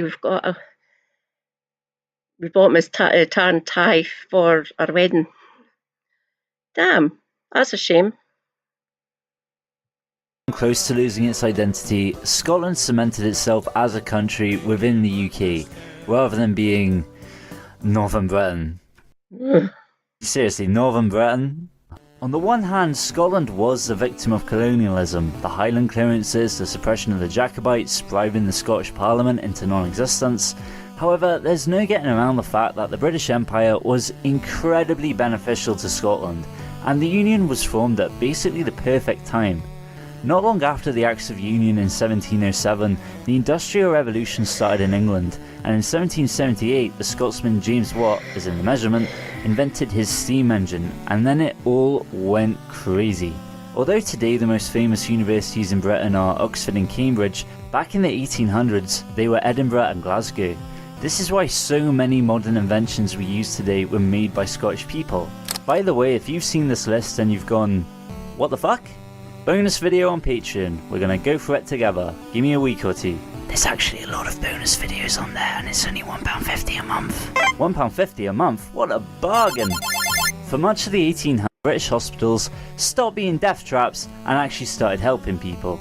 There's also some crazy on there and it's only £1.50 a month. £1.50 a month? What a bargain!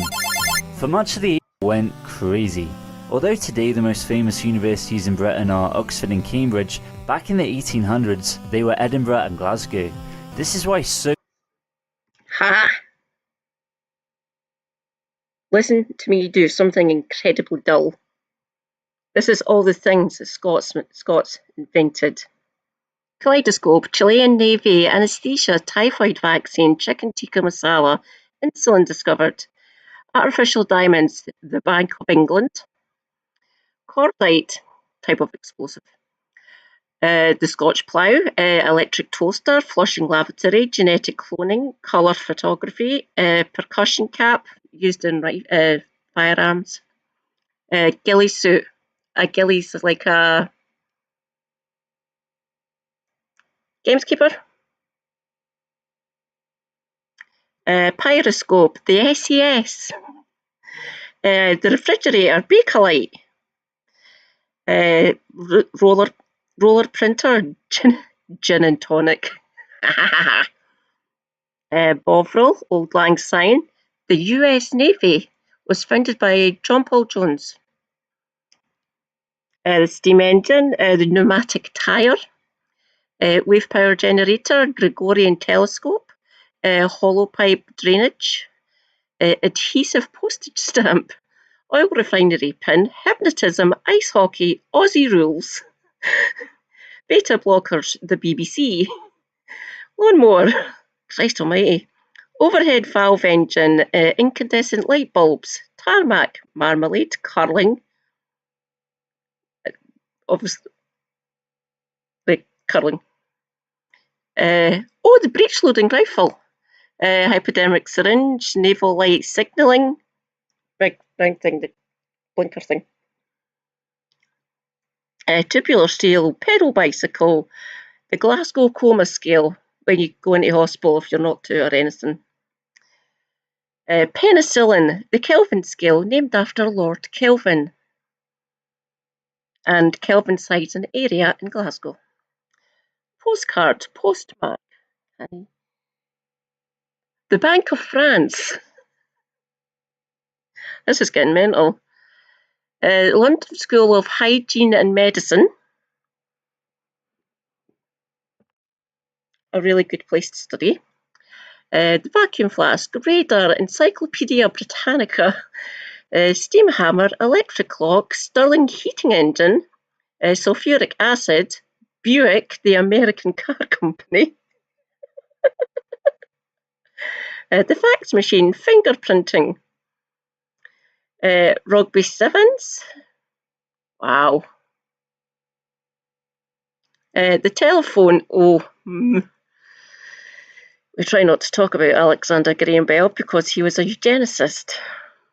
And anyway, that was invented in America, not in Scotland. The television, John Logie Baird. The cash machine, ATM. Actually, lots of them were manufactured in Dundee. Where are we? Thermodynamic cycle. Damn.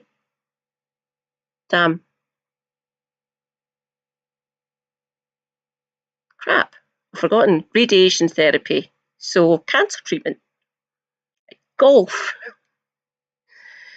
The threshing machine. Wow. Kinetoscope. Hot blast oven. Coal gas lighting. Macintosh, the type of fabric, named after Macintosh. He was Scottish. And Forbes. I didn't know the Forbes one. Huh. Wow. So many modern inventions we use today were made by Scottish people. By the way, if you've seen this list and you've gone, what the fuck? Bonus video on Patreon. We're gonna go through it together. Give me a week or two. There's actually a lot of bonus videos on there and it's only £1.50 a month. £1.50 a month? What a bargain! For much of the 1800s, Edinburgh was the global centre for medical science, and it's thanks to these physicians that British hospitals stopped being death traps and actually started helping people. There's also some crazy stories to do with body snatching, but we really haven't got time. All of Scotland's innovations, combined with open trade with England, brought Scotland a lot of wealth during this period. Its major cities rapidly expanded, and most of Edinburgh and Glasgow centres became famed for their architecture, most of which survives today. Have you seen how beautiful Edinburgh is? It's fucking outrageous. Let's not forget though that a lot of this wealth and prosperity came from ransacking other cultures, mainly India and Africa. A lot of Scottish nationalists like to entirely blame Britain's atrocities on England, and sure, it was mainly England who called the shots throughout all of this, but Scotland did benefit from the Empire, and most Scottish people were perfectly fine with that at the time. Although Scotland wasn't sovereign anymore, by being a part of the UK, it was part of the biggest empire the world has ever seen, and unlike in Ireland or, heaven forbid, India, Scottish people were, mostly, treated as equals to the English. Scotland might have been a minority in the Westminster Parliament, but at least they were there. Ireland didn't have that until 1801, and other colonies never got included at all, so that's something. Had Scotland not joined the UK, it almost certainly would be weaker today because of it. The thing is though, back in the days of Empire, Scotland got something out of it, but the Empire didn't last forever, and when the Empire fell, Scotland fell with it. Before we really get into the fall of the Empire, we need to talk about some of the divides in Scotland around this time. The Highlanders and Lowlanders naturally still hated each other, and this was largely still felt along religious lines as well. Mainly Catholics versus Protestants. Naturally, the still Catholic Highlanders found affinity with the Irish, who'd also had their sovereignty and culture decimated by the British Army, whereas the Protestant Lowlanders felt closer to their English neighbours over the border. By no coincidence at all, in the last election in 2024, the SNP found most of its support in the Highlands, whereas the Conservative Party found most of its support in the borders. I wonder why that is. For a long time, sectarianism was a really big problem in Scotland, and this bled over into everything, with the most famous example being Celtic do have the lead after all. They are just utterly relentless. Yep, since 1888, Scotland's two biggest football teams, and the only ones you've ever heard of, have been bitterly hating each other, with their fans often kicking the crap out of each other throughout history. And it wasn't just because of the results. Some people say that there's no place for drugs in sport, and those people have never tried watching Scottish football sober. There's a place in the UK called Northern Ireland. You might have heard of it. Celtic, as in Celtic, largely thought Northern Ireland should be a part of Ireland. Rangers politely disagreed, by which I mean as recently as the Troubles, the two sides were still beating the crap out of each other. Even today, which team a Scot supports tells you a lot about them. Celtic supporters are pro-Scottish independence, lean left-wing and are anti-monarchy. Rangers, however, are pro-union, lean right-wing and are wankers. I'm joking. If you're a Rangers fan and you've gotten this far into the video, fair play, you deserve a medal. After all, it's not like your team wins anything. Since the Troubles, this divide hasn't really been about Ireland or religion. There are still people who care about that, sure, but mainly this political disconnect today just centres around nationalism versus unionism. Oh, and speaking of Ireland.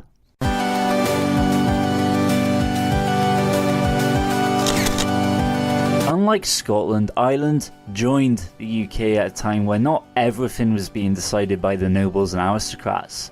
This meant as soon as Ireland was part of the UK, there was an active political movement that sought greater Irish autonomy, whereas when Scotland joined a century earlier, even though it was just as unpopular, there wasn't much the average Scot politically could do about it. The Irish were ignored by the UK government, obviously, but the idea of greater Irish autonomy was taken at least a bit more seriously by some British politicians. It wasn't popular by any means, but, you know, it was something. This was called Home Rule, a term the Irish viewers know all too well. It was basically the 1800s version of devolution, the system we have today where Scotland, Wales and Northern Ireland have control over some things separate to Westminster. The Irish did get Home Rule eventually, sort of. Okay, not really. Scotland had its own Home Rule movement, but like I said, it wasn't taken nearly as seriously. Scotland simply just got a pretty good deal out of being in the UK during the days of Empire. Plus the Union was, technically, an equal agreement between Scotland and England. You know, if you ignore what the Scots of the 1700s actually overwhelmingly wanted. Although the Scottish nationalist movement has only recently took a prominent role in UK politics, its origin can be traced here. Scots of the late 1800s wishing for more autonomy. This isn't often thought of today, but in the early 1900s, Home Rule style devolution wasn't only a political movement growing in popularity, it was very nearly implemented. Calls for Irish autonomy were at deafening levels, and after a few failed attempts to pass a form of devolution, some politicians thought the best way to move forward was to have devolution for everybody. Winston Churchill, who hated Celts by the way, made a speech in 1912 calling not only for Irish devolution, but also for England to be broken up, with different regions having their own parliaments. I'm not kidding, we even have newspaper reports from the time talking about it. If you're interested in this plan, here's a general knowledge video about it. However, this plan was not popular. It was kinda seen as a joke by a lot of people. If Irish Home Rule did take effect, then there's definitely an alternate timeline somewhere where Scotland is eventually granted autonomy and there's a domino effect across the whole of Britain. Why didn't this happen though? Why didn't Irish Home Rule get properly implemented? For a long time the UK just kept rejecting the bill for it, but it did pass eventually. However, the year that it passed was 1914, and the UK was about to get very busy with... Before, during and after World War I, violence was common in Ireland. This violence spilled over in the Irish War of Independence, the Irish Civil War, and eventually led to partition and the foundation of the Republic of Ireland. Since the Irish were the ones mainly calling for devolution, the Home Rule movements in the rest of the UK died out. The Scottish nationalists who remained unified together to eventually form the SNP. Oh fuck, we're like an hour in and I'm only now talking about the fucking SNP. I am so sorry. The Scottish National Party was formed in 1934 through the union of two other nationalist parties which had been around for a few years already. While it's only recently the SNP has come to dominate Scottish politics, they started here in the 1930s and... oh boy, was it not a good start. You can't talk about the 1930s without talking about Moustache Man, and I'm afraid that's exactly where I'm going with this. Fascism was popular throughout Europe before the Second World War. After all, bloody Germany voted them in. People like Coldplay and voted for the Nazis. In England there was the British Union of Fascists, headed by this fucking guy from Peaky Blinders. I also have a friend who's like distantly related to this guy, it's fucking wild. In Scotland though, it was a little different. You basically had two types of fascist sympathisers within the SNP. One, those who didn't like Moustache Man but were willing to work with him should Britain fall if it meant getting an independent Scotland. I don't like it, but I'll have to go along with it. In German, how did he say it? Ich nichten lichten. And two, those who did like Moustache Man and who racially hated England enough to the point where they were willing to side with Germany completely and start attacking their southern neighbours.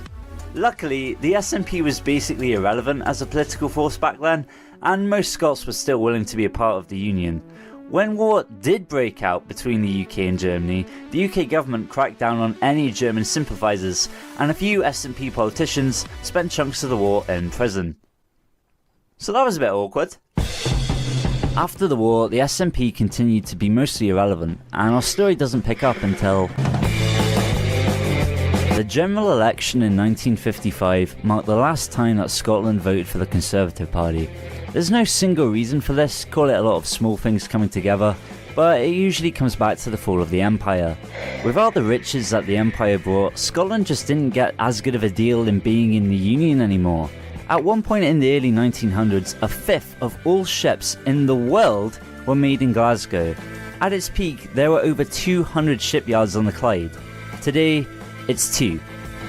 Yet, Just two. The story of the UK economy after the war is really the story of London's economy, with everywhere else in the UK just being along for the ride. London today makes up a fifth of the UK's overall economy, and it's also where most of the investment goes, which only makes this problem worse. In the 1974 general election, the SNP won 11 seats and got the vote of about a third of all Scots. It was the first time since the Acts of Union where Scottish nationalism was a relevant movement. But at the next election, England was about to vote in someone pretty controversial.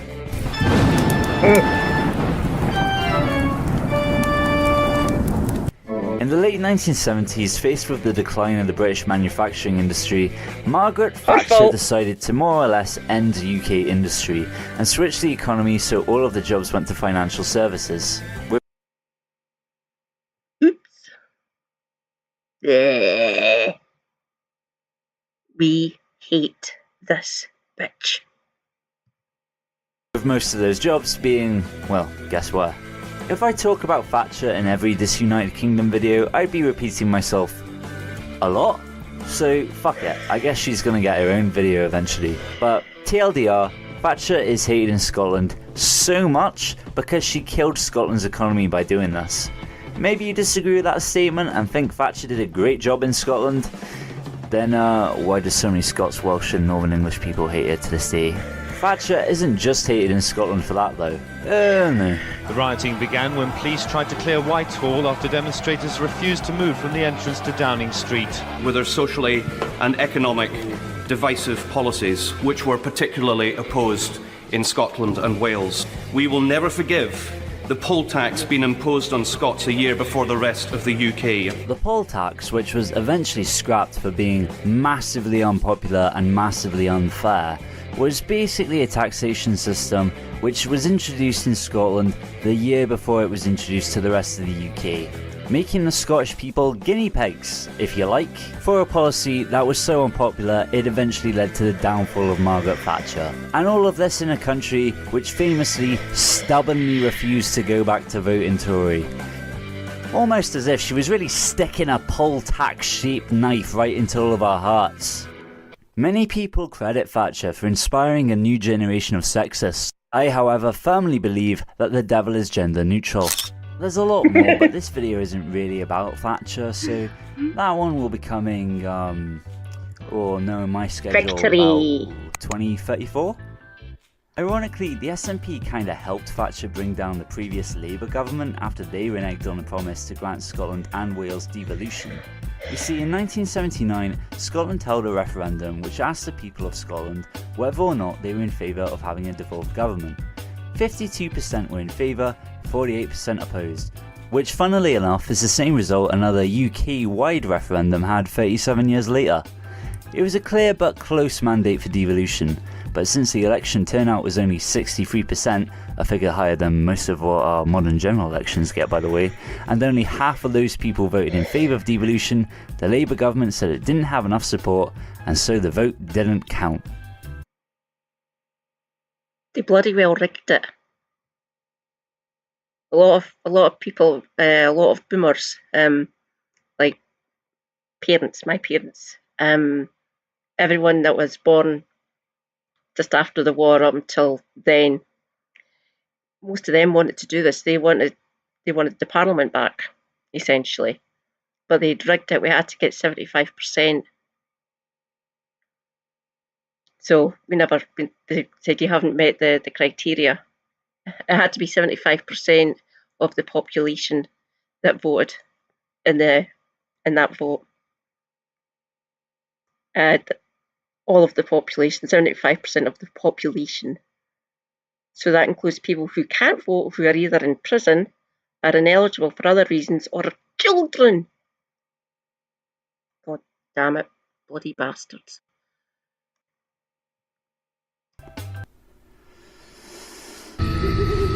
From where you're kneeling must seem like an 18-carat run of bad luck. Truth is, the game was rigged from the start. This made the SNP somewhat mildly furious at the Labour Party, and so they helped the Tories pass a motion of no confidence which kicked Labour out of government, triggering the election which got Thatcher in in the first place. The SNP didn't get Thatcher in single-handed or anything, that was basically inevitable by that point anyway, but that was one of the daftest decisions that the SNP ever done. Well, then, at least. Back then, so... I've still got family members who voted in that, who are SNP members. Felt betrayed, essentially, and I don't know why the fuck we've done that. Stupid move. And anyway, he's right, the English voter mostly voted her in. Yeah. It might have helped speed things up a bit for her. Under Thatcher and his successor, John something, the SNP were getting pounded by Labour for the next few decades, and there was a lot of party infighting, as the SNP gradually went more leftwards and became something resembling the party we know today. It was even led by this guy.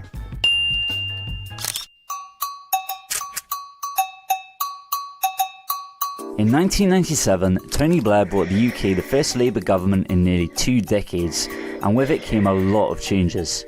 One of which was fresh referendums over devolution, and on the 11th of September, exactly 700 years after William Wallace won the Battle of Stirling Bridge, a vote was held to create the first Scottish government since the Act of Union. Campaigning in favour of devolution was Labour, the SNP, the Lib Dems, the Greens, and the vast majority of the Scottish people. Against were the Conservatives and the Vice Chairman of Rangers, I guess? With a turnout of only 60%, but with a whopping great majority in favour with 74% backing devolution, wow! Scotland's decision was clear, and in 1999, the first meeting of the reconvened Parliament was held. The Scottish Parliament, adjourned on the 25th day of March in the year 1707, is hereby reconvened. Okay, that's basically the history part of the video over. If I got anything wrong covering the last 400 million years of Scottish history, there are plenty of angry comments down there calling me an idiot and providing all the necessary corrections. How can you call tartan traditional Scottish dress when it was only adapted in the 1500s? You don't know anything, you fucking phony! That's true, I don't know anything. Like what are you expecting from me, bro? Or maybe this will get no views at all, because no one gives a rat's ass about Scottish independence anymore. One of those. Side note to the haters, by the way. Kiss my motherfucking like ratios. So I think I should clear a few things up about what Scotland having its own parliament actually means. Scotland still has MPs in Westminster who get to pointlessly vote on whatever England decides. That's the same as you. Praise be Stephen Flynn. Look at him. Glorious man that he is. Usual. However, Scotland also has MSPs, members of the Scottish Parliament. They used to assemble here till they got this big sexy building in Holyrood, which is in Edinburgh, Scotland's capital. Holyrood, not Hollywood. There are 129 seats and you need 65 to get a majority. However, the system works a bit differently to Westminster elections. In a UK general election, you are first past the post, which is terrible, and I've complained about that before. TLDR, it's bad because the biggest party wins in a constituency, and that leaves everyone who didn't vote for them behind, which means that very often the UK ends up with Tories in charge, despite the fact that most people vote left-wing. In Scottish elections though, you are first past the post plus another system which elects additional members proportionally. The headline is Scottish elections are more representative of what people actually vote for, and they make it nearly impossible for a single party to win the majority of the seats. Put a pin in that, I have a feeling that's going to come up later. So what does the Scottish Government actually control? Broadly, anything to do with land use, agriculture, forestry, fishing, that sort of thing. It's also why in Scotland you can walk literally anywhere you like, whereas you can't do that in the rest of the UK. Some tax stuff, but not much of it. Most of the healthcare system and the police and fire services, most stuff to do with lawmaking, anything to do with local government, i.e. councils, some stuff to do with welfare, some stuff to do with social security, deciding when the holidays are, and some other shit as well. Read Wikipedia if you're that interested. What the Scottish Government doesn't have a say over is foreign policy, constitutional matters, like they can't just ditch the monarchy for example, broadcasting, the civil service, defence, most things to do with the economy, most things to do with tax, pensions, drug policy, which is a massively big deal because Scotland has the proud honour of being the country with the most drug deaths in Europe. So the Scottish government having one hand tied behind their backs when dealing with that is... well, it's not fantastic really, is it? Immigration, gambling licences, post, electricity, coal, oil, gas, nuclear, most aspects of transport, and UK-wide welfare and support programmes like Universal Credit. Also small stuff like how Scotland isn't a part of the EU despite overwhelmingly voting to stay in it, and Northern Ireland gets to stay in but Scotland doesn't, which seems like a bit of a slap in the face to, you know, democracy. Other small stuff as well, like the fact that the UK's nuclear weapons are stored in the Clyde, because I guess the Thames wasn't good enough. The first Scottish Parliament was led by Labour with 56 seats, riding high on Blair's 97 landslide. In second place though was the SNP with 35 seats. The Tory and Lib Dems were on about the same, and so Labour decided to form a coalition with the Lib Dems to run the first Scottish government. This basically continued at the next election in 2003, but then at the next one in 2007, oh, it was bloody kicking off, mate. Firstly, there were a crazy high number of rejected votes, votes that weren't counted because of bad ballot design. In some areas, the amount of rejected ballots made up 10% of the overall vote count. It's usually less than 1%. Labour talked about suing the voting system, but nothing much came of it because, well, let's face it, in 2007 Labour were dying anyway. Having a war criminal as the head of your party will do that to you. Meanwhile, the SNP had been led by Alex Salmond until he resigned after having some high-profile fallings out with other alleged war criminal. Alleged. Just clarifying that. party members. Also, there is this photo. Anyway, he was replaced by John Swinney in 2000, who was kinda mid and presided over a disappointing 2001 general election, a disappointing 2003 Scottish election, and a disappointing 2004 European election. After that, Swinney left as head of the SNP, cementing his legacy as a whole lot of fuck all. Incidentally, Scotland's current First Minister and the current head of the SNP is John Swinney. Oh, fuck. Salmond returned to the party and won a leadership contest the same year Swinney left. However, as Salmond wasn't actually an MSP, he left the running of the parliament to his deputy, Nicola Sturgeon. She might be a wee bit massively fucking important later. In 2007, the SNP won with 47 seats to Labour's 46. However, no other major party was willing to work with them because they were all snakes, and so the SNP went into a minority government with the Greens. Alex Salmond became the First Minister of Scotland, meaning for the first time in forever, a Scottish nationalist was in charge of the country. Sort of. However, the SNP's rise was only just beginning. Remember how I said that the Scottish parliamentary system was designed so that no single party could get a majority? Well, in 2011, it happened anyway. You needed 65 to get a majority, and in the 2011 Scottish election, the SNP got 69. 69. This was huge, not just for Scotland, but the whole UK. To illustrate how unlikely this was, this has only happened this one time in the Scottish Parliament. It has never happened in Wales, and it has never happened in Northern Ireland. So this really was kind of a big goddamn deal. The 2011 election also marked the collapse of Labour in Scotland, who had relied on Scottish votes since the 1950s. Scotland was one of Labour's most reliable strongholds, and that's something they've maybe only just gotten back. Maybe, we'll see how it plays out. Get ready for the 2029 general election special, when the UK is nothing but a smouldering rock in a nuclear North Atlantic wasteland. One of the things the SNP campaigned on in the election was to hold a referendum on Scottish independence, and with a mandate even the Conservatives couldn't ignore, the request was granted.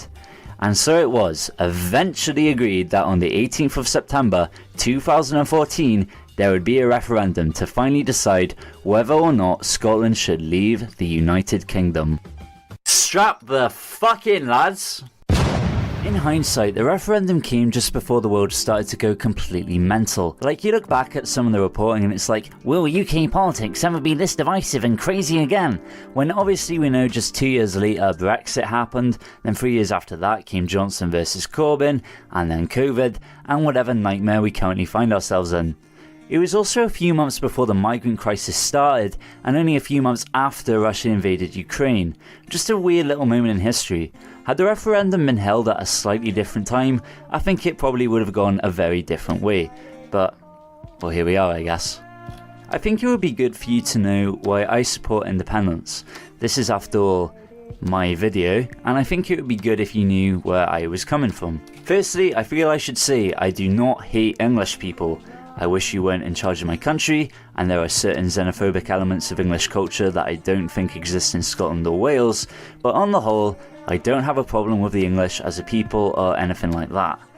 Me wanting independence is firstly because I fucking love democracy, and getting ruled by successive Tory governments we haven't voted for in coming up to 3/4 of a century is outrageous to me.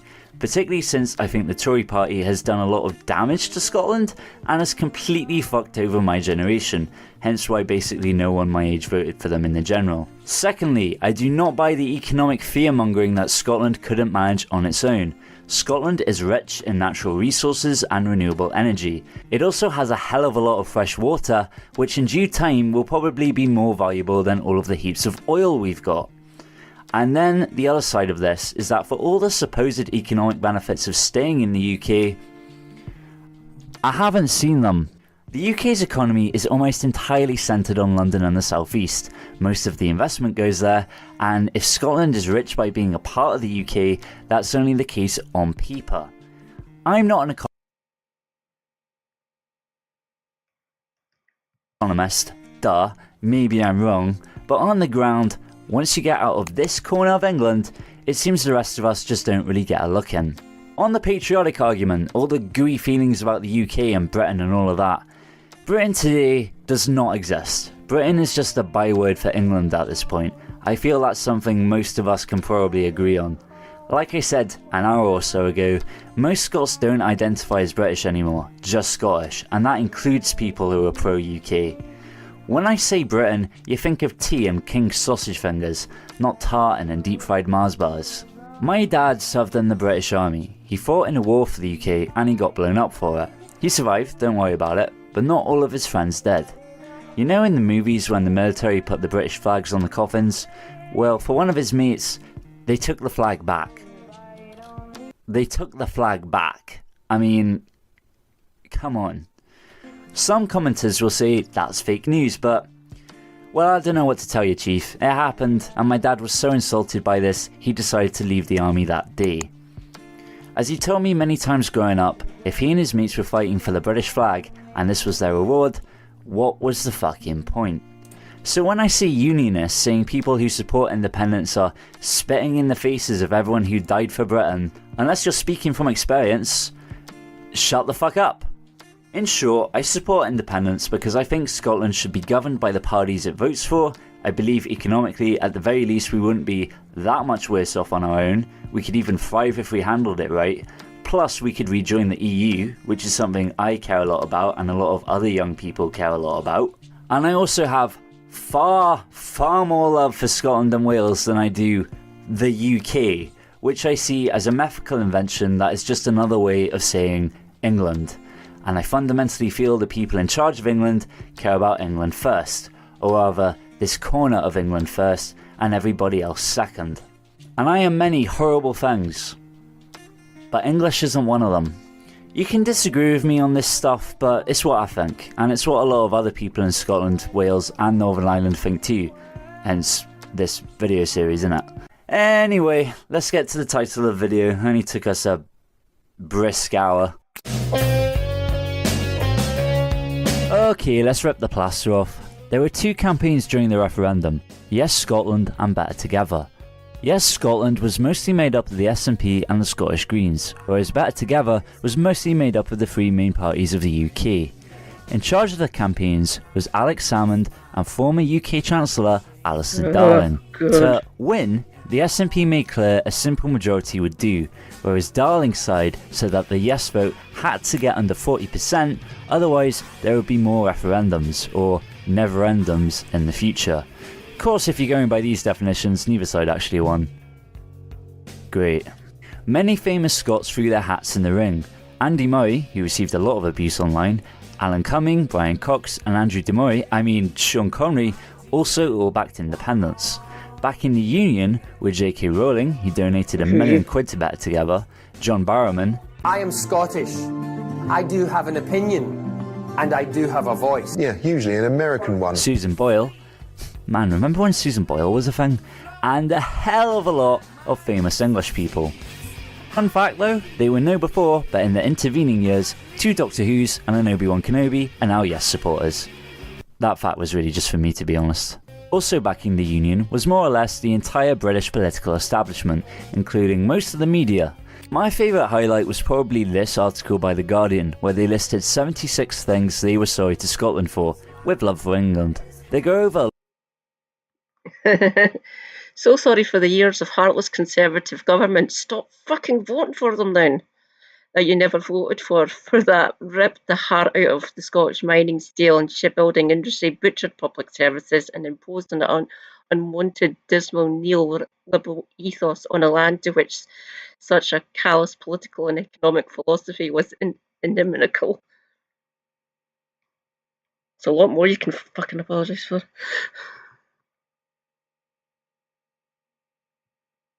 A lot of what we've covered today, the endless unelected Tory governments, the death of Scottish industry, the poll tax, all the investment going to London, even some awful post-Culloden shit I didn't even mention. But also quite a lot of funny stuff, like how they called Andy Murray British when he won something but Scottish when he lost. Or David Cameron bigging up his Scottish ancestry as if he isn't one of the most English people to ever be English. This is all to say, though some fellow nationalists sometimes think of everyone south of the border as being Tory-loving, Westminster-insulated, imperialist flag-waving knuckleheads, most English people are alright, and I do think if Scotland were to leave the UK, quite a few would genuinely be sad if this fucked up union were to end. And just because I have no love for Britain, a lot of my fellow countrymen do, and that's nice, I guess. I'm only saying all of this because the actual campaign was fucking horrible. Yes, Scotland argued with independence the country would be able to choose its own destiny, which would include things like free university tuition. Better Together countered that was a load of horse shat. Independent Scotland would face huge financial problems from day one, meaning that none of the pledges that are made can be trusted, simply because they wouldn't be affordable in an independent Scotland. What she find it an insult to be lectured by a Liberal Democrat about breaking promises. And the UK establishment made it pretty clear if Scotland were to leave, they would have to get their own currency, despite the fact it's the British pound, not the English pound, the last I checked. We'll take the pound because it belongs to Scotland as much as it belongs to England. It's our pound as well as your pound. Better Together argued an independent Scotland would bring nothing but instability. Well, thank God we avoided that. One of the major risks was outlined by this hilariously badly aged tweet. Yikes. Both sides were toxic as fuck, with pretty much anybody who supported either side of the debate guaranteed to get attacked and harassed for it. If you wanted independence, you were a traitor and a scumbag and a moron, and if you wanted to stay in the Union, you were also those things. Except you actually were. Kidding. Keep your wigs on. People like to mudsling and say it was only the other side who were horrible, but no.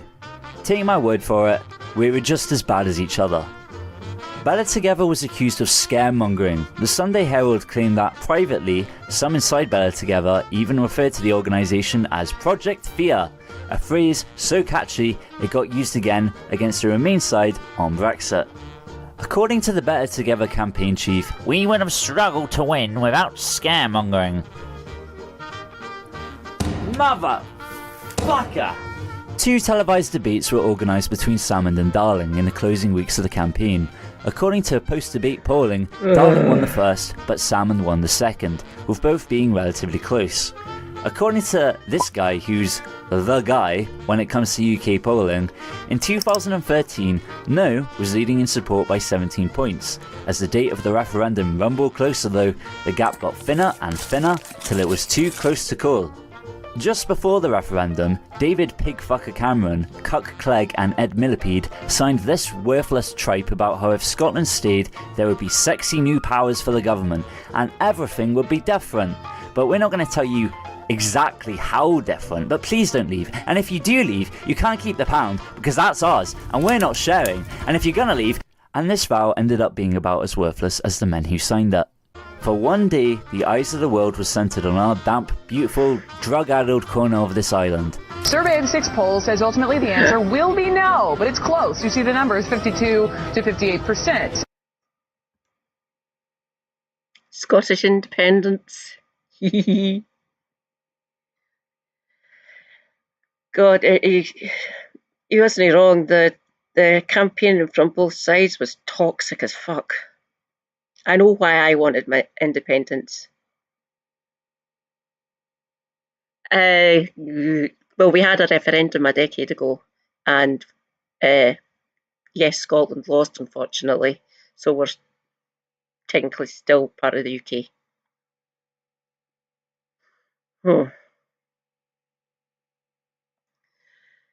Yeah, the campaigning was horrible. A lot of it made me cry. They could have done it a lot better, really. And in the end, 55 to 45. The main reason people voted no were concerns over the currency and the EU. The main reason people voted yes was disillusionment with Westminster politics. Go figure. Violence broke out in Glasgow when Unionists attacked Nationalists in George Square, though to be honest that's not entirely unusual for a night out in Glasgow. Alex Salmond congratulated the Better Together campaign on their victory and resigned as First Minister. He was replaced unopposed by his deputy Nicola Sturgeon, and so the post-referendum era began. Despite being the campaign in which we lost, most nationalists actually look back on it pretty fondly. Although the clash between the two sides was very divisive, the Yes campaign itself talked a lot about hope and optimism, and despite us losing the campaign, also it did bring nearly half of all Scots to our side, and interestingly enough, 10 years later, that hasn't changed. Less is a YouGov poll tracking independence support from 2012 until today. You can see the amount of yes voters increasing in the run-up to the referendum, but then after that, they pretty much stay the same. Yes comes out ahead immediately following the referendum, potentially indicating buyer's remorse, or lack of sovereignty remorse. We then see another high spell here around the election of Boris Johnson, which I'm sure is completely coincidental. We then see another high spell around here shortly following the premiership of Liz Truss, which again I'm sure is completely coincidental. Today, or when I started this video, which I think was like 2 months ago, depending when this actually gets released, the poll sits at 56-44, basically exactly where it was 10 years ago. So what's going on here? Well, according to YouGov, yes supporters are firmly locked in, with only 8% of them having not a strong opinion on the matter, whereas no supporters are more unsure, with 21% of them having not a strong opinion. Of those who voted no in 2014, around 1/5 are less sure they'd do the same thing a second time round, with 1 in 9 having firmly changed their minds to yes. Interestingly enough, of those who voted yes in 2014, around 1/5 of them have also changed their minds and would back no a second time around. So that's unhelpful. If you look at the recent poll, it seems the Yes campaign has lost more of its 2014 voters compared to the No's, but of those who are still backing Yes, they're unlikely to change their minds, whereas the No lot are more flexible. But if the Yes voters are losing support, then why is the polling stayed about the same? It's young voters, like me. I wasn't old enough to vote in 2014, but having grown up and lived through austerity, Brexit, Johnson and Truss, my mind is made up. And it's clear a lot of people my age feel the same way. As is always the case on this island, we're being held back by the boomers, who seem to always get their way. 39% of Scots aged between 18 and 24 back independence, with 31% opposed. That's almost a 10-point lead. And with those aged between 25 and 49, it's a 5-point lead going the same way. When it gets to the crustaceans of the country though, it flips dramatically, with 54% opposing independence and 36% in favour for those between 50 and 64. 65 plus is even more skewed, with 66% of those guys against and 27 for. So is Scotland basically waiting for all the old people to die so we can claim our sovereignty already? Well, I certainly am, but why have so many people who voted yes in 2014 changed their minds anyway? Well, probably a lot of reasons, but the main one has to be... The SNP has been in charge of the Scottish Government since 2007, and that's a hell of a long time to rack up mistakes, resentment and scandals. Trust in the Scottish Government is at an all-time low, though it's still more than double the amount of faith Scots have in the UK government. Talk of independence died down after the referendum, and for 2 glorious years it was out of the front line of politics.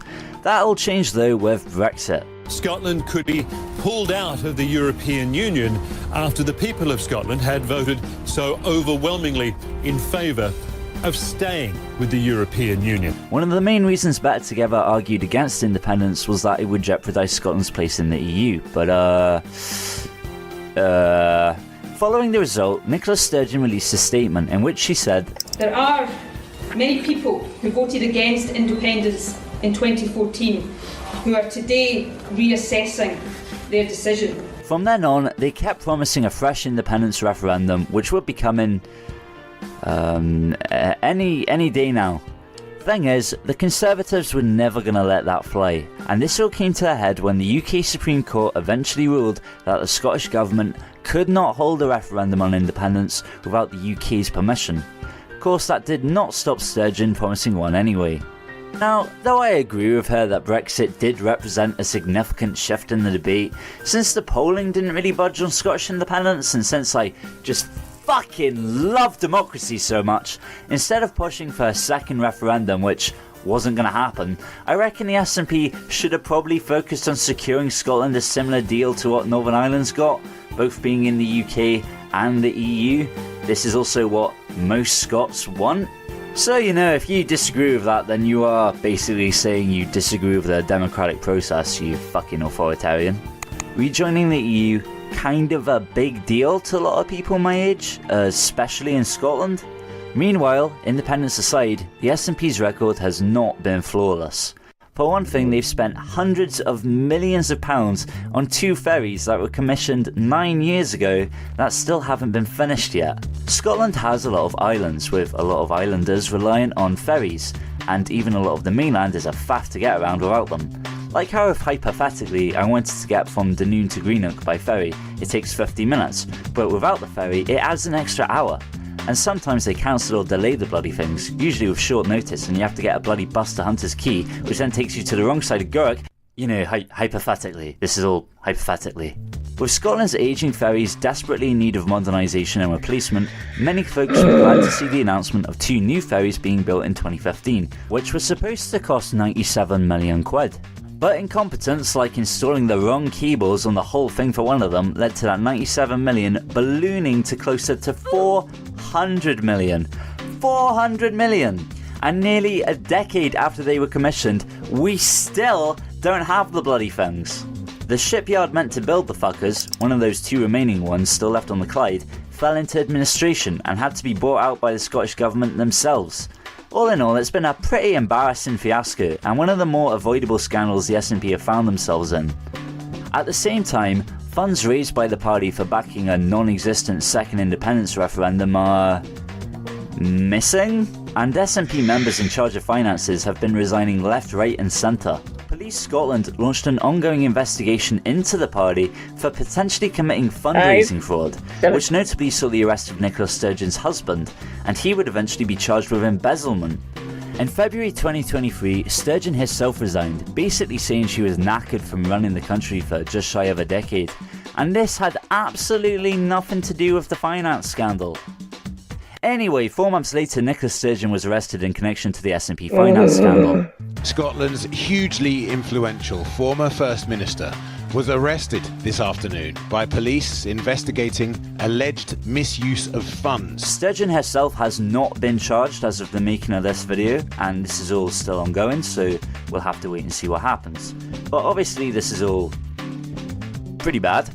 However, we are talking about sums of hundreds of thousands of pounds being stolen, which again is bad, but compared to the billions of pounds stolen by the Tories through those dodgy COVID PPE contracts, I'd be more outraged if UK politics wasn't already basically in the gutter, you know? Besides, this isn't even the worst thing I'm about to talk about. So, skip ahead if you don't want to hear some really dark stuff. This is Loch Ness, famous throughout the world as being the home of a monster. Though Nessie might be mythical, real monsters do exist, and we're about to dive into an alleged one. In 2019... Back in a minute. I'm going to turn my central heating off now before my husband gets up in about an hour and a half. I needed to take the chill off the air. I'm not sitting here shivering all night.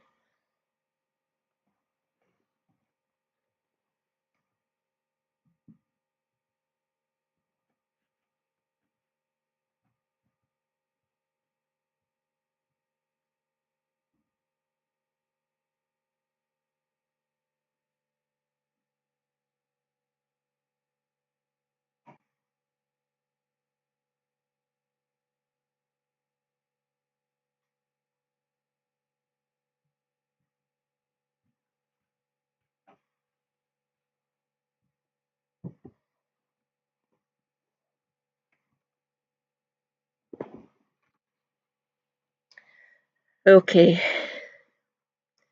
this stuff is kind of dark, right? Forewarned. Let's get back to it. Former First Minister Alex Salmond was charged with 14 offences against 10 different women, including 2 counts of attempted rape and 11 counts of varying types of assault. The women who made the allegations against Salmond included an SNP politician, a party worker, and several current and former Scottish Government civil servants. Now, Salmond was eventually found not guilty of 12 charges, not proven on one, and was acquitted on a separate one after the prosecution withdrew the claim. So he's innocent, right? Well, if you look at the conviction rate for these types of crimes in the UK, they are shamefully low. So forgive me for not blindly taking this result at its word. Also, I'm not a lawyer, so, you know, bear with me. Essentially, the defence's argument was that Salmond was a dog of a bloke, but he didn't do anything illegal. Was he creepy, inappropriate, overly familiar? Sure, but that doesn't make him a criminal. The prosecution argued, yes, actually he was a criminal, and their main argument centred on an alleged assault which took place in Salmond's residence at Bute House in 2014, with the star witness only feeling confident enough to come forward in the wake of... Bute House is the Scottish equivalent of number 10, essentially. It's the a Me Too beautiful movement. place. Salmond's team argued said witness wasn't even at the house on the night the alleged assault took place. The prosecution countered. Basically, it's a lot of he said, she said. Salmond said the claims against his alleged conduct were deliberate fabrications for a political purpose and exaggerations. I highly encourage you to look into all of this yourself, but at the very least, him freely admitting to being a creep is not great. This, combined with him choosing to work for Russia Today of all places after he left his role as First Minister, was also not great.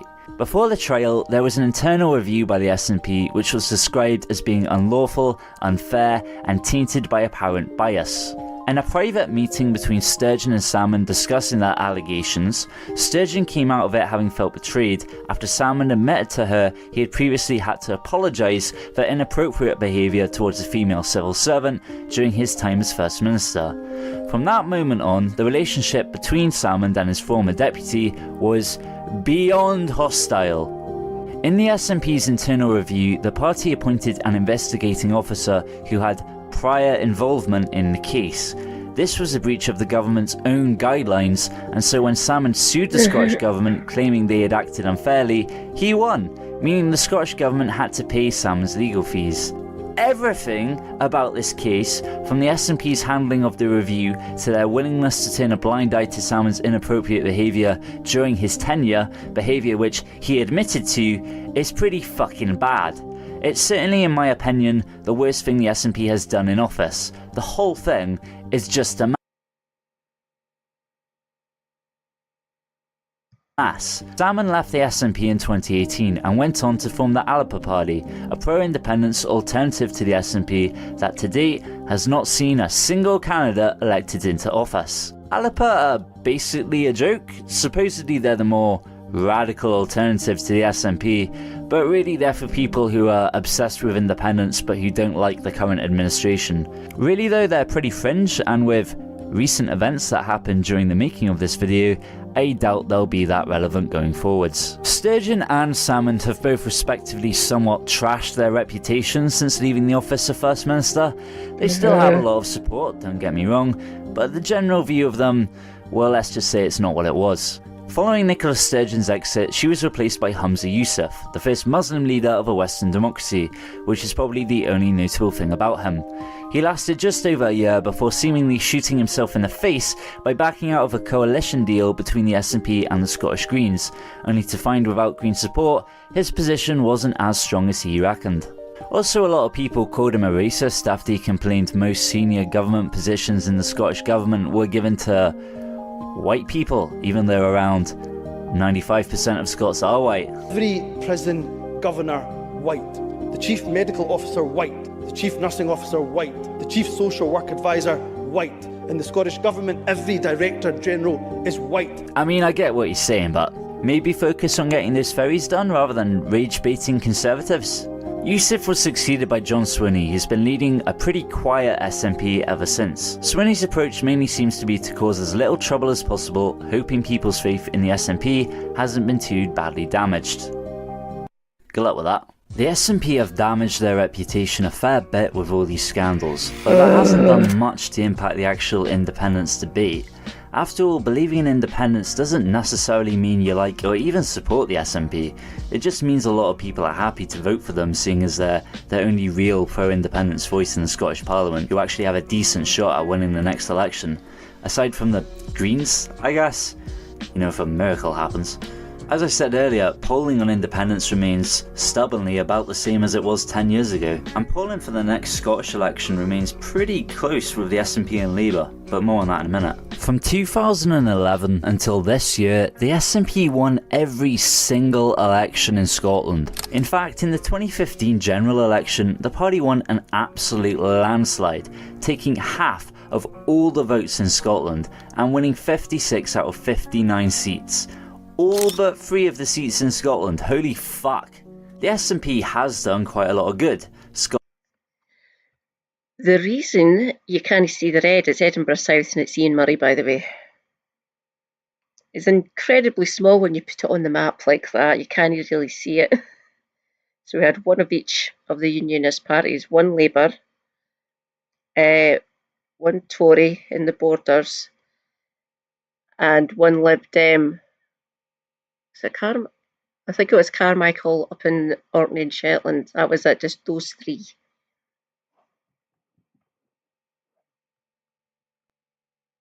Scotland is leading on house building in the UK. There are free university tuition fees. Quite a lot of the NHS is free, whereas in the rest of the UK it's becoming more privatised. Around 80% of all the UK's trees are planted in Scotland, which is a hell of an achievement. A lot of public infrastructure has seen investment. Meanwhile, England's schools and hospitals have been literally falling apart. Also, our water doesn't have human shit in it. Crime is down, youth unemployment is down. There have been a lot of successes. Although the ferries, the drug deaths, Scotland's increasingly ageing population, the strangulation of the whisky industry, the sorry state of the shipbuilding industry, the cost of living crisis and increasingly unaffordable house prices, particularly in Edinburgh and Glasgow, all remain pretty big issues facing the country. This year the SNP faced a pretty crushing defeat. They won a fairly impressive 48 seats in 2019, but in 2024 that fell to just 9. Labour have finally retook Scotland for the first time in over a decade. Whether or not this will hold at the next general election remains to be seen. The next Scottish election is in 2026, and at the moment it seems the SNP and Labour are about neck and neck. What's slightly more interesting is that at the moment the new kid on the block, Reform UK, look like they might overtake the Conservatives for the right-wing vote. The right-wing vote isn't that big in Scotland, unless you count Starmer's Labour, am I right lads? So this would be mostly symbolic, but it's worth keeping an eye on. Personally, I think the SNP could probably do with a few years in opposition. By the time the next Scottish election rolls around, the party would have been in power for 19 years. That's just mad. Though Swinney probably has the right idea running a no frills, no scandals government, at a certain point we're going to have to reinvent ourselves a bit and give people a reason for voting for us other than we're not the Tories and we're not Labour. I want you just for a few seconds to think of your best ever sexual experience. And maybe we'll give you a second referendum at some point. Like I said, I want to see us concentrating on retaking our EU membership. If you, like me, believe in democracy, then a Scotland inside both the UK and the EU is the democratic way forward. But enough about what I think, I'm just a person. What do the politicians and journalists at the heart of the independence cause reckon is holding the movement back? Let's find out.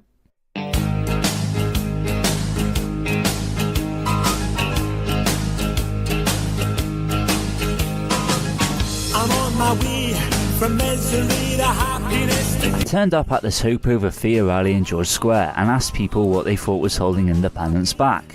There weren't that many SNP people here, at least they weren't very visible. To be honest, there weren't that many people in general.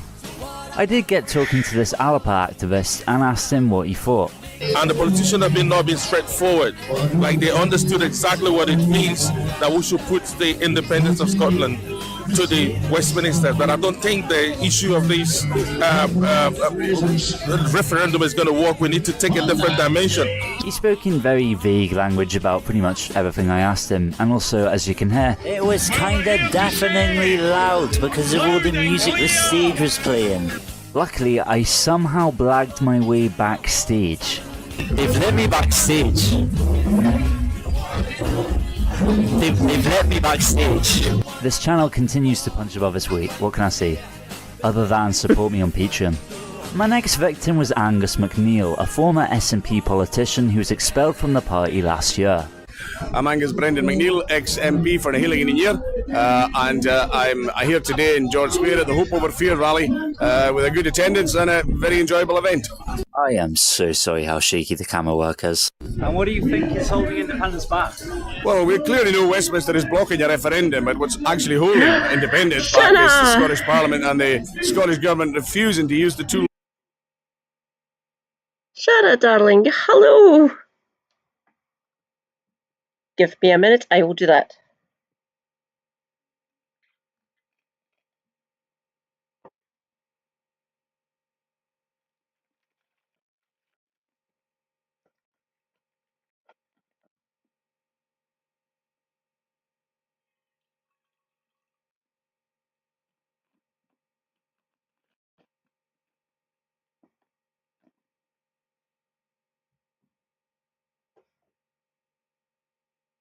Should be enough.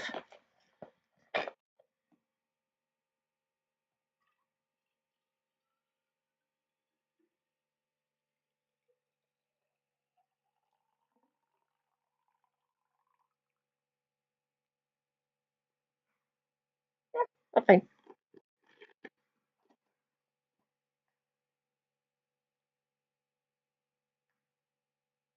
Oh dear God. Self-care, sweetie. Self-care.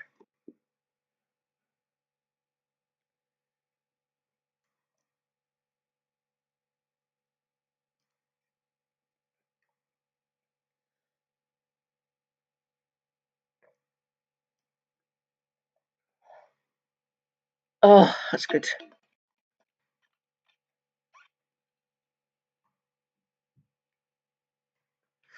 Ah.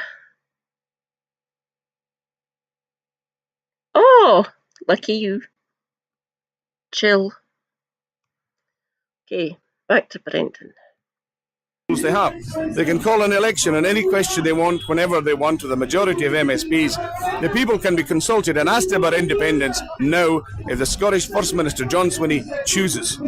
Instead, they're micromanaging nonsense at Holyrood through the Westminster cuts and it's just they can't make the circle square at all because it just you can't do it in a devolved parliament. You need the powers of independence, and that can be got if the Scottish Government, the SNP, use the tools at their hand for a vote on independence, and it can be done this month or in 12 months' time. Angus was the first important person I'd ever interviewed, and then back in the green room a short while later, in walked... And the money that the government created and gave to the banks that's not paying interest about, it's ridiculous! Holy shit. I'll tease that one for just a bit longer. First, I went to another independence rally, this one being in...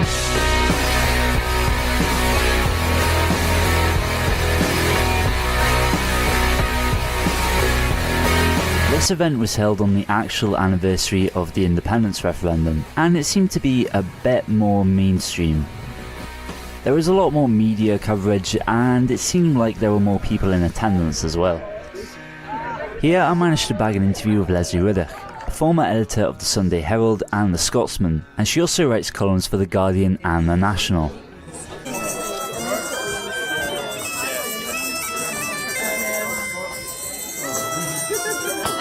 My name's Lesley Riddoch. I'm a campaigner, I'm a journalist, I've made films. Why have we not got independence yet? I mean, there's plenty of ways around that.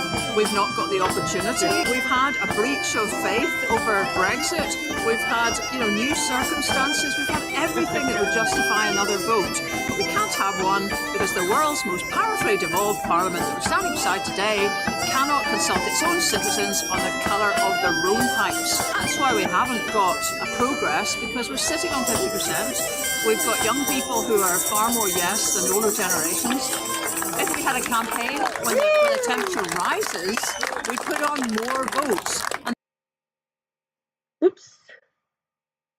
the reason we haven't got a capacity to vote is because Westminster knows that. So sometimes I think we dig very deeply into ourselves when the reason is a very mechanistic, obvious one right in front of our kippers, which is we was robbed. We've been robbed of the chance to express ourselves democratically. Similarly to the Alipat Well said, activists, Lesley expressed her frustration at the Scottish Government themselves for sitting on their hands and not doing anything about independence.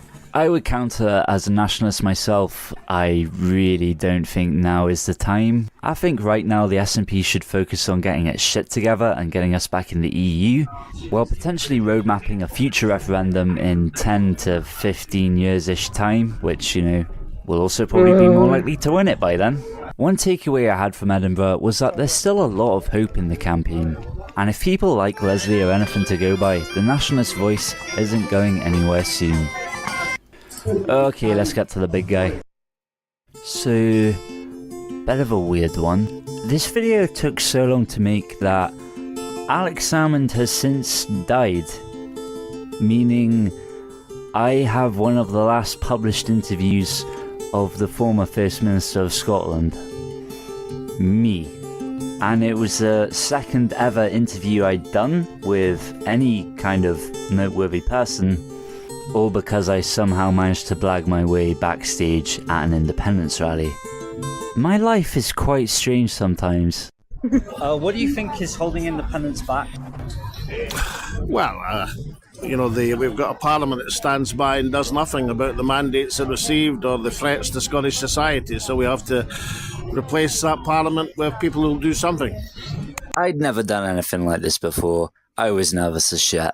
This is some of the shakiest camera work you're ever going to see. I also wasn't expecting to interview the former leader of my country, so all of these questions were just spur of the moment. Do you think that independence is still achievable? Oh, of course it is.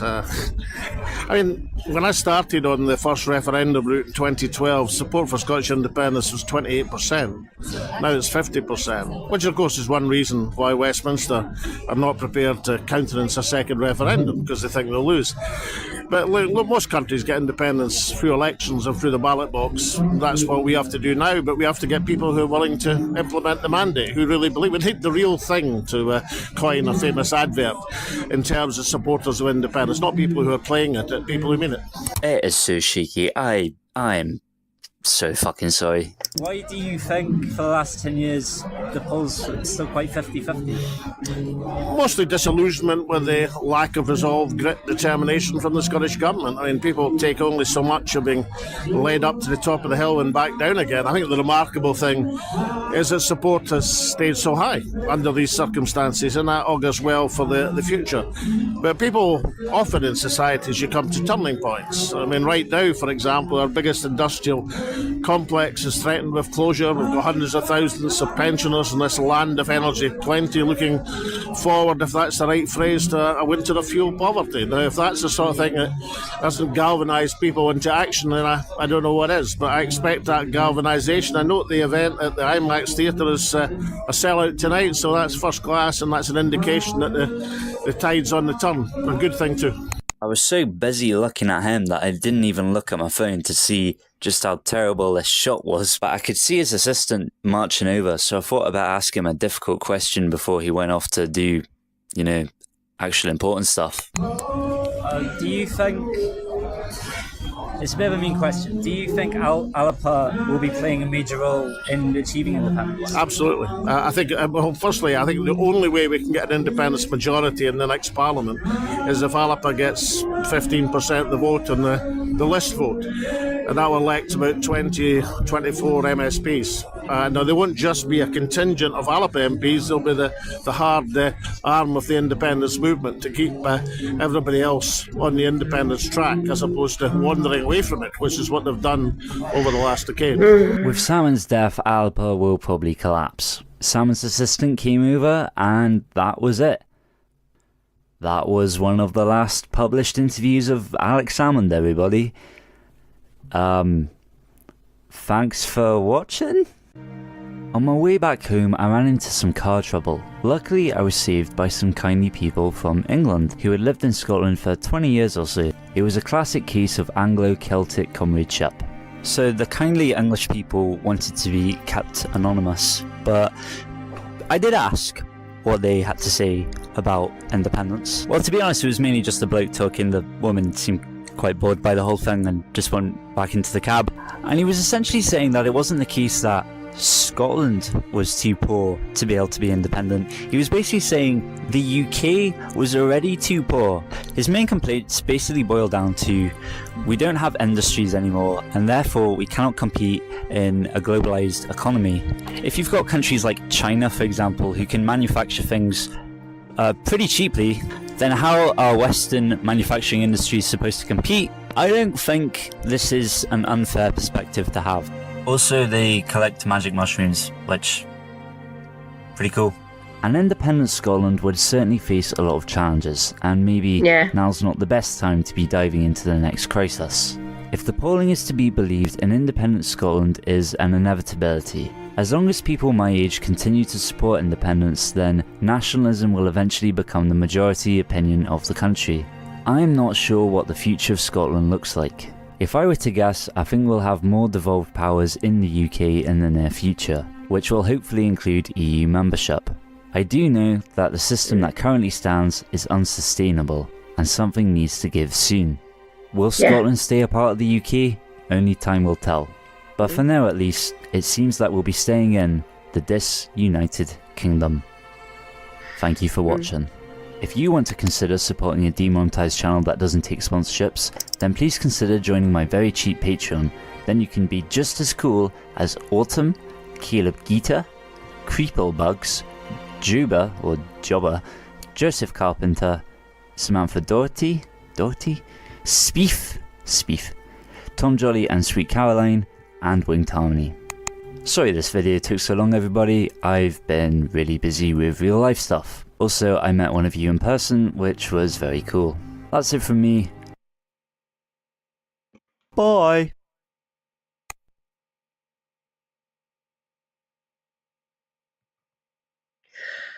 Wow.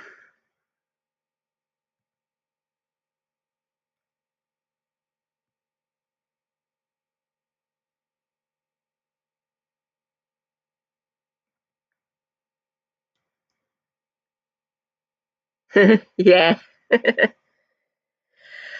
Whew. That was a ride. That was quite fun. Yeah, that was one of the last interviews of him before. Where did he go? Macedonia? I can't remember now. Damn. Before he died, so well done. Good video, young man.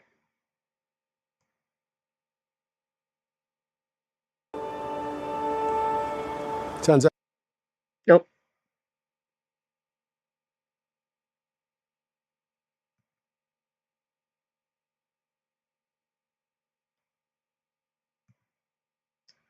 Go.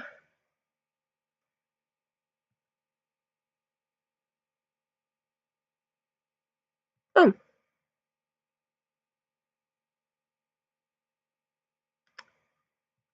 Go away. Right. Oh. What to do now?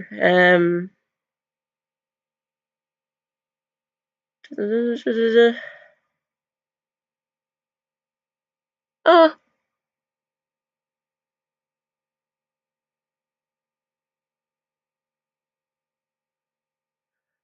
Thanks for dropping by, Shanna. It's great to see you. Bye, darling.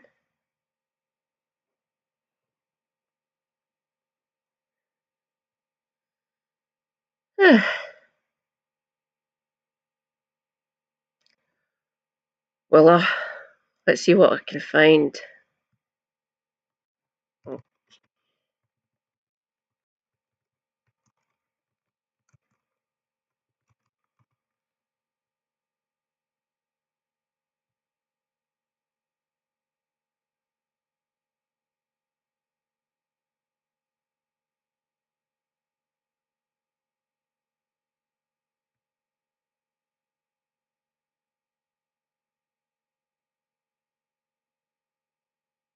Oh God, no! I'm not doing Dankula. Go away, Dankula.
All the ones that look decent are a bit long. I think I'll leave them for later.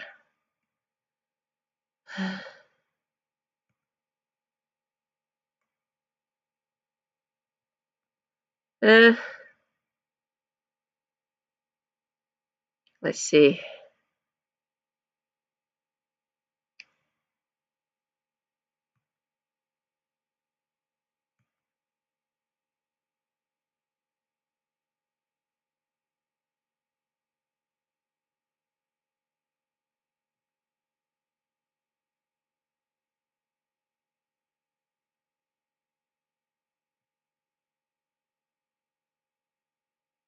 Well, we did that video. That one might be actually quite good. It explains why that voting system's fucking shite. Oh God, it's an hour and a half.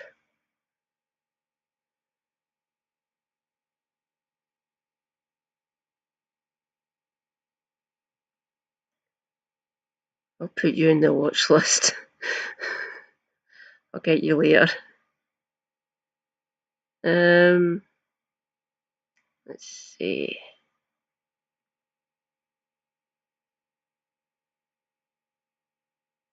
Oh, does it?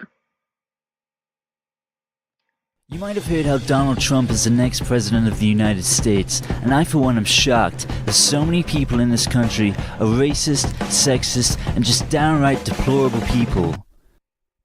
Shut up.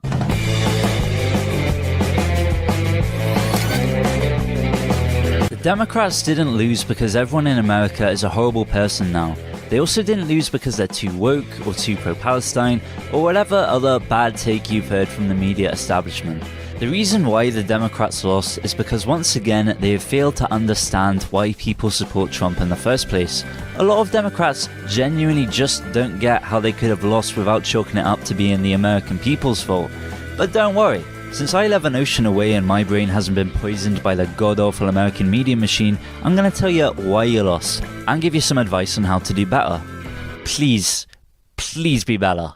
I should say now that if you can't watch a YouTube video that criticizes these two people, then this is not the video for you.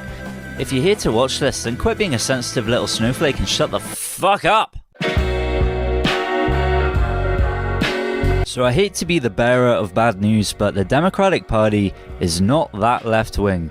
This is a graph showing how much money developed countries spend on healthcare per person. Just look at how much money you Americans waste on healthcare for a system that isn't even affordable, let alone free. Then there's your food, which is full of poison that is making all of you sick. Then there's the massive wealth inequality, and we didn't even get onto how the Democrats love foreign wars. Like, you've got to appreciate how a lot of us Europeans are out here listening to Republicans shouting about how Barack Obama was a communist, and we're just like... If you're the type of person to call Obama radical left, then why didn't he do anything to the bankers after 2008? Why have the Democratic Party presided over massive wealth inequality in the US? Why are you saying all of these crazy things about a man who is not that radical and not that left-wing? From an outsider's perspective, the fact that the richest country on earth has a debate about free healthcare is very, very strange. If you think that even affordable universal healthcare is communist, then I don't know what to tell you, but most people from these countries think that's pretty strange. The Democratic Party is so not left-wing that a lot of actual left-wing people have stopped supporting them. I'm just going to read you what Bernie Sanders said about the Democrats' loss this time around. It should come as no great surprise that a Democratic Party which has abandoned working class people would find that the working class has abandoned them. First it was the white working class, and now it's the Latino and black workers as well. While the Democratic leadership defends the status quo, the American people are angry and want change, and they're right. Today, while the very rich are doing phenomenally well, 60% of Americans live paycheck to paycheck, and we have more income and wealth inequality than ever before. Unbelievably, real inflation accounted for weekly wages for the average American worker are actually lower now than they were 50 years ago. Today, despite an explosion in technology and worker productivity, many young people have a worse standard of living than their parents, and many of them worry that artificial intelligence and robotics will make a bad situation even worse. Today, despite spending far more per capita than any other country, we remain the only wealthy nation not to guarantee healthcare to all as a human right, and we pay by far the highest prices in the world for prescription drugs. We alone among major countries cannot even guarantee paid family and medical leave. And he's right. He's 100% right. Sadly, the liberal establishment that runs the Democratic Party are more interested in serving their own interests and can't recognise this reality. Democratic Party Chair Jamie Harrison responded to Sanders' observations by calling them straight up bullshit. Biden was the most pro-worker president of my lifetime, saved union pensions, created millions of good-paying jobs, and even marched in a picket line. Motherfucker! No one gives a shit if you got a 1,000-year-old man to stand in a picket line. Democrats are confused how they could have run an objectively strong economy and lost the election because people are unhappy with the economy. And it is true, inflation is not the Democrats' fault. Inflation is a global problem. But what did they actually do to stop price gouging? What did they actually do to stop mass corporate greed? What did they actually do for the labour force besides saving union pensions? Why did union pensions need saving in the first place? What have they actually done to address America's wealth inequality problem? Democrats live in a fairy tale world where the economy has been fine and there's nothing to worry about. The economy is not fine. In fact, it's been broken for quite a long time, way before COVID started. Yet whenever you bring this up to them, they make out like you're the crazy person. Bernie Sanders' message resonates with a certain age group, his own. That's the headline. When you read that now, after, seeing what actually happened. Seeing Bernie in person and hearing.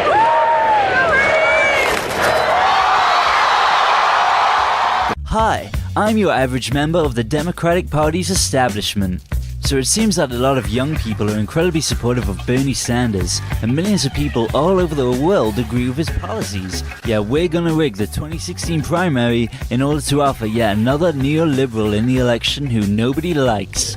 And then we're gonna get shocked when nobody likes her. Well, that didn't work. Let's offer a 1,000-year-old man who does nothing to prevent inflation hitting ordinary working people, but does oversee continued mass inequality plaguing America. That'll work.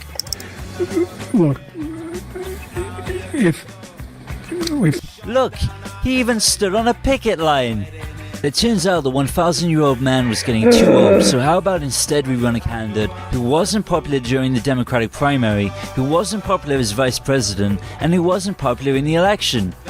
Well, Americans are just racist and sexist, and they're not ready for a woman as president yet. That's the takeaway here, not that we need to change literally anything and do literally anything different. People don't want that. Because I say so! Now, I'm not an American, and maybe your country really is as racist and sexist as everyone is saying, but personally, I believe that most people voted Republican because they wanted change, whereas the Democrats were offering the centrist, status quo bullshit that they always offer. You can't tell me the Dems lost because they're too woke when they're parading around people like Liz Cheney, when they did almost nothing to limit Israel's genocide in Gaza, and they said almost nothing about social issues besides abortion. If you think the Dems lost because of trans rights, when the campaign barely mentioned trans people, why are they literally going, you know what, it's just the Democrats are too woke? Do these guys only watch the Ben Shapiro show? Are they the only people who watch Daily Wire? I think there was one time where Kamala Harris said pronouns she, her, hers. That's it. And they lasered in on it. A video from 6-7 years ago. Who gives a shit, man? Who cares? The only social issue that Harris talked about was abortion. And even with abortion, she didn't even mention how she would reinstate Roe vs. Wade. And that was her whole thing. That was her main pitch, and she didn't even say how she'd get it back. If stopping abortion bans was such a big priority, why didn't you stop them while Biden was in charge? This party is so fucking useless. If we finally beat Medicare. If you think the Democrats are far left, you're wrong. If you think they're too woke, they're not. If you think they're full of communists, they definitely aren't.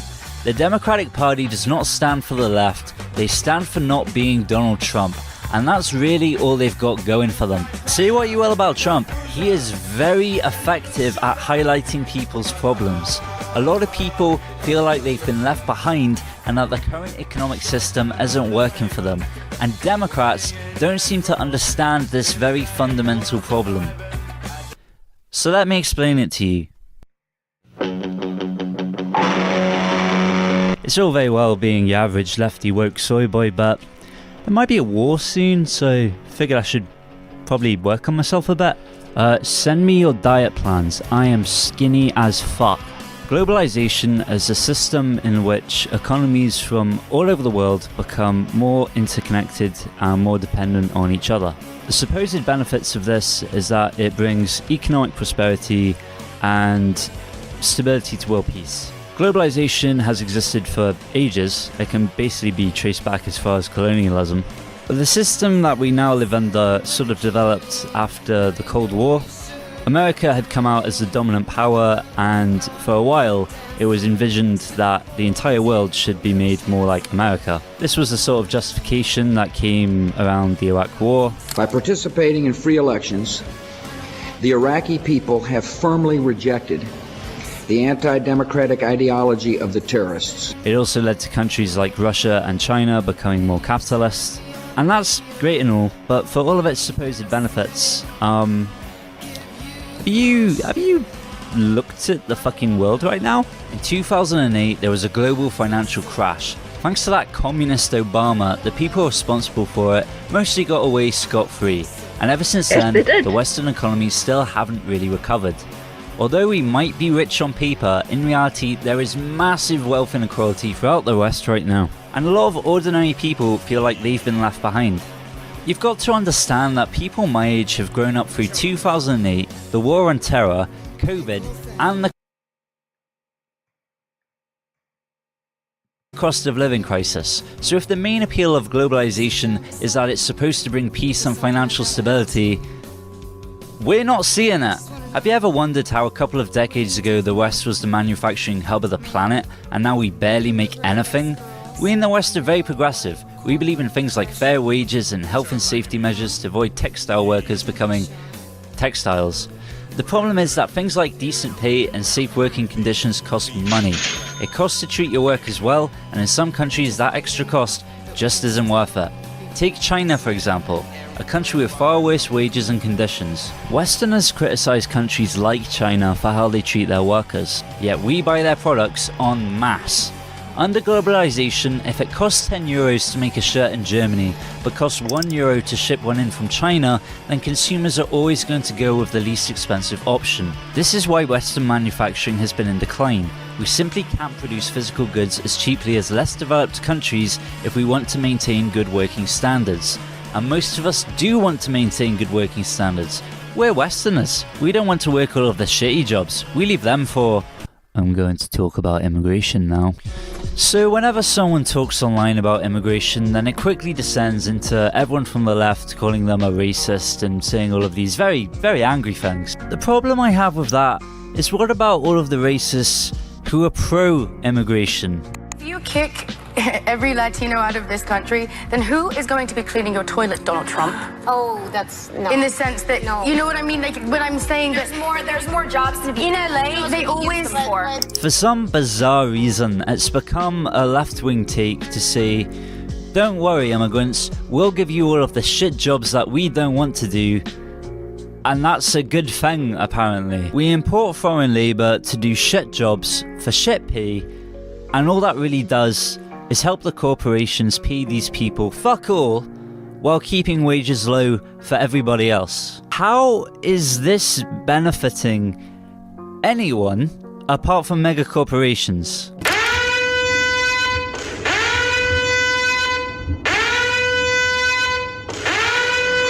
If those major corporations couldn't rely on cheap foreign labour, basically if they couldn't rely on people so desperate that they'll work for nothing, if we made it that corporations couldn't rely on those people anymore, then they would have to entice people to do all of these shit jobs with better pay. No? I'll fucking spend my days picking strawberries in a field, but I won't do it for £5. You pay people something reasonable, and people will do it. But I guess anyone who thinks that is just a racist. Well, good luck trying that argument on me, sister.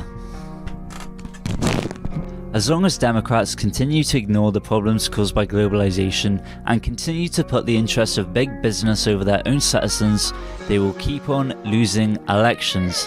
They fundamentally do not understand that it isn't the early 2000s anymore.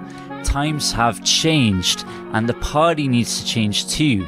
If you're a member of the Democratic Party and you're sitting here thinking the solution to winning the next election is to be even more like the Republicans, then kindly buy an easy-to-purchase firearm and shoot yourself in the fucking face. Or hell, just join the Republicans and try and moderate them more. Cause I don't know if you guys have been seeing this, but has anyone else noticed how the Republican Party has gone completely fucking insane. America is going nuts, and I think it's about time we Europeans got off this crazy train before it crashes and we all die horribly in a fire of gun violence and anti-vaccines. The Republican Party is good at identifying problems, but its solutions are absolutely batshit.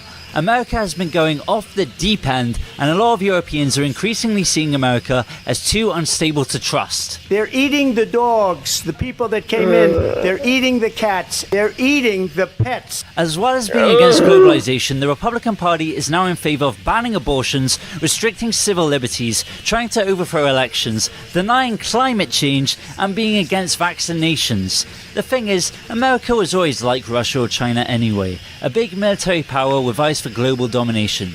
It just so happened that America's interests aligned with our own, but not anymore. Trump is putting America first with big tariffs against all other countries' imports, and they're also pulling out of foreign wars. They're declaring their independence from the world economy, and it's time we got our act together. Lots of Europeans are actually pretty happy about the foreign wars thing. For too long, the Yanks have been getting involved in conflicts where it isn't any of their business. It just so happens that one of them is on our doorstep. Just getting ready. Just getting ready for that. Ukraine is our problem, and I'm very relieved to say that everyone from this tit to this twat are in agreement that we need to be the ones to sort it. I don't know if you realise this, but Europe makes up 1/6 of the world's economy. If we had our own army, it would be twice the size of Russia's. 100 years ago, we were the central continent in the world, and now we've become America's bitch. Why did this happen? I do not want the future of my continent decided by some asshats from Michigan and Pennsylvania. I don't even fucking know where Pennsylvania is. The time for radical reform of the European Union is now. It is right now. We need to strengthen our borders as soon as possible, letting in as many countries as possible as we can before they fall into Russian influence. We need to massively reinvest in European industry and manufacturing, and we'll probably have to focus on green technologies, seeing as the Yanks have gone back to denying climate change is real. Again. We're going to need to have a common defence policy, and we need to share our defence resources with each other as much as possible. And for the sake of stability, we need to restructure the EU so that we have a more powerful federal government. Something that can keep difficult countries in check. Hungary. Look, guys, I know we all have our differences, but I think we can all agree now that whatever they may be, whether it's Russia, climate change, immigration, whatever, we are far stronger working on these issues as a collective than we are apart. For the last 80 years, we've been relying on our security from the Americans, and we just can't afford to do that anymore. A convicted felon and sexual predator is in charge of the US government, and for some reason, millions of people don't even see a problem with that. We need to put our differences aside, we need to unify, we need to get our shit together, and can we please admit that Brexit was a mistake now, or at least let Scotland back in. Please. Belgium can only do so much economically if there's a trade war with America and China. Spain was just hit with severe flooding, and if the Spanish people want to meaningfully stop climate change, there's only so much Spain can do on its own. If Poland wants to defend itself from Russian aggression, it would be in a far stronger position if the whole of Europe was defending it collectively. United we stand, divided we fall. If we want to succeed in this new world, we need to unify with each other to protect our common interests. Now is the time for unity, now is the time for reform, now is the time for investment, now is the time to make Europe great again. Too much? Well, the point still stands. We seriously got to rejoin the EU now. So I just wanted to say a bit to any Russians who might be watching. I'm sorry. I'm sorry that most edge of the map videos are blocked in your country. But to Russians outside of Russia who can actually watch this, no fuckers, hi.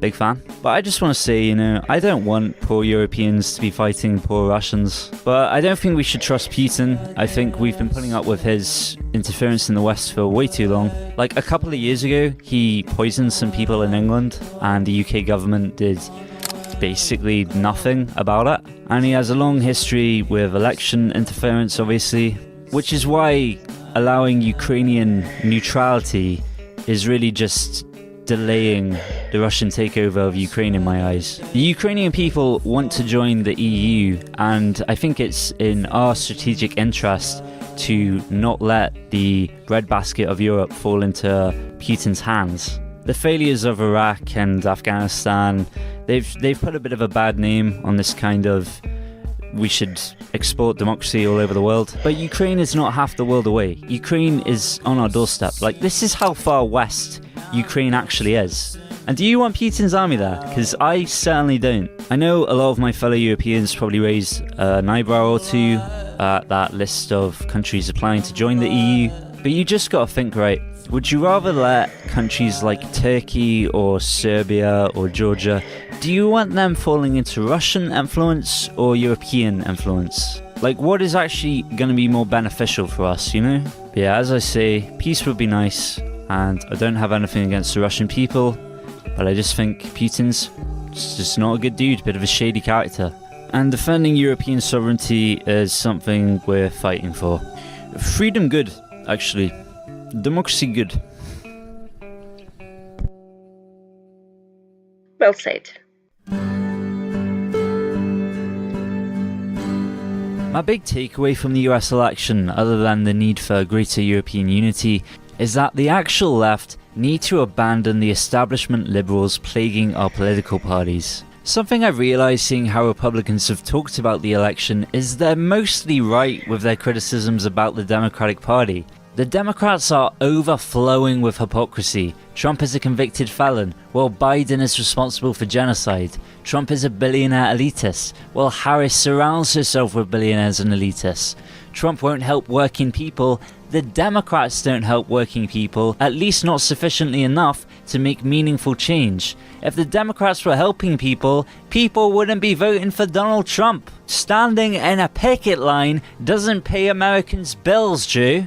The Democratic Party gave plenty of reasons why people shouldn't vote for Trump, but they gave basically no reasons why left-wing minded people should vote for them. Take Israel and Gaza, for example, which is an incredibly divisive issue. There are millions of people on both sides of this debate, and yet both of the main parties in America are firmly pro-Israel. I saw a video of an Arab community leader who is like responsible for organizing Muslim Americans into voting for the Democratic Party. But he didn't do that this time, and he was getting berated for that by other Democrats, being like, don't you realize that Trump is going to make that Gaza has been flattened under the Democrats' watch? Don't you realize that things are going to be even worse under Trump?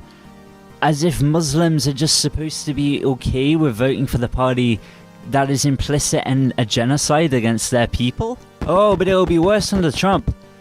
Brother in Christ, things are fucked already. And I think that kind of sentiment is shared by Americans all over. Whether it's the economy, whether it's foreign policy, whether it's the state of their democratic institutions. If the Democratic Party policy just continues to be putting their fingers in their ears and not recognizing that there are substantial, fundamental problems with the way that the global economy is working out for people, they will continue to lose. Centrist liberals do not have the interests of the working people in mind. If all a left-wing party has to offer is being slightly less bad than the other guy, don't vote for them. I think we need to promote a new version of the left that explicitly rejects these establishment types and the institutions that they upheld. Because if liberal establishment parties like the Democrats or like Labour continue to ignore the voices of the people, then we need to recognise who they actually serve. It's the elites. If we keep on trying to appeal to the centre while the centre is becoming more and more Trumpian, then how are we supposed to be better than conservatives? Anyway, good luck, America. I wish you well. Whatever happens. It's good looking at it from the outside though, isn't it? It's like watching a reality TV show, except it's a whole country. Anyway, fuck the Republicans, fuck the Democrats, let's have a strong EU. Good night, folks. I would very much like to thank Autumn, Caleb Gita, Creeplebugs, Jobber, Joseph Carpenter, Max Son of Fucking hell, man. Samantha Doherty, Spieth. See, Spieth keeps it easy. Tom Jolly and Sweet Caroline, Winged Harmony, and Wolf Blexen. Support a demonetized channel that doesn't take sponsors by joining the Patreon, where you won't be charged $1 million for joining, and you get bonus videos as well. I'm sure this video has pissed off basically everyone. Can't wait to not read those comments. I'll see you for the next one.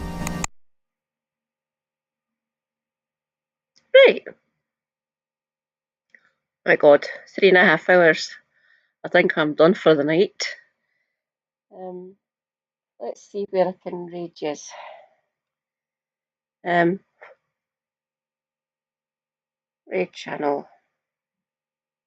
Oh God, no, I'm not going into Hassan. Mayor McCheese, Ariana. Oh, Lenny. One Grey Earth. Reiki. Globus. I spelt this wrong. Oh, Glottle's still going. Roma. Lucio. Taylor.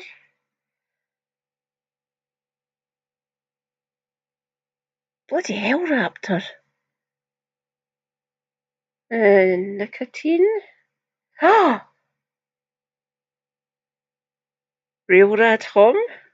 Yeah! Let's go into Real Rad Hom.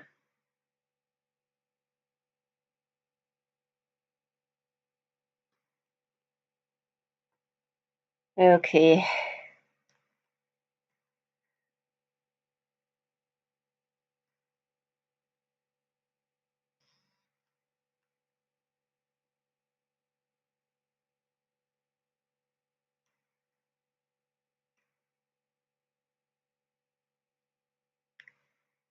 Please go and check out Edge of the Map. He really is quite good. That other one, I will be doing that tomorrow night from midnight or 1 AM. So if you want to come and see me, we can go over how bad our bloody first past the post is. That'll be quite fun. Oh my God, this one's in charged now.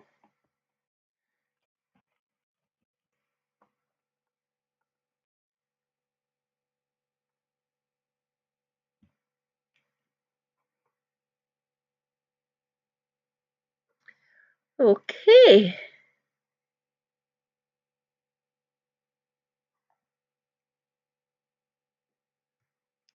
It has been great.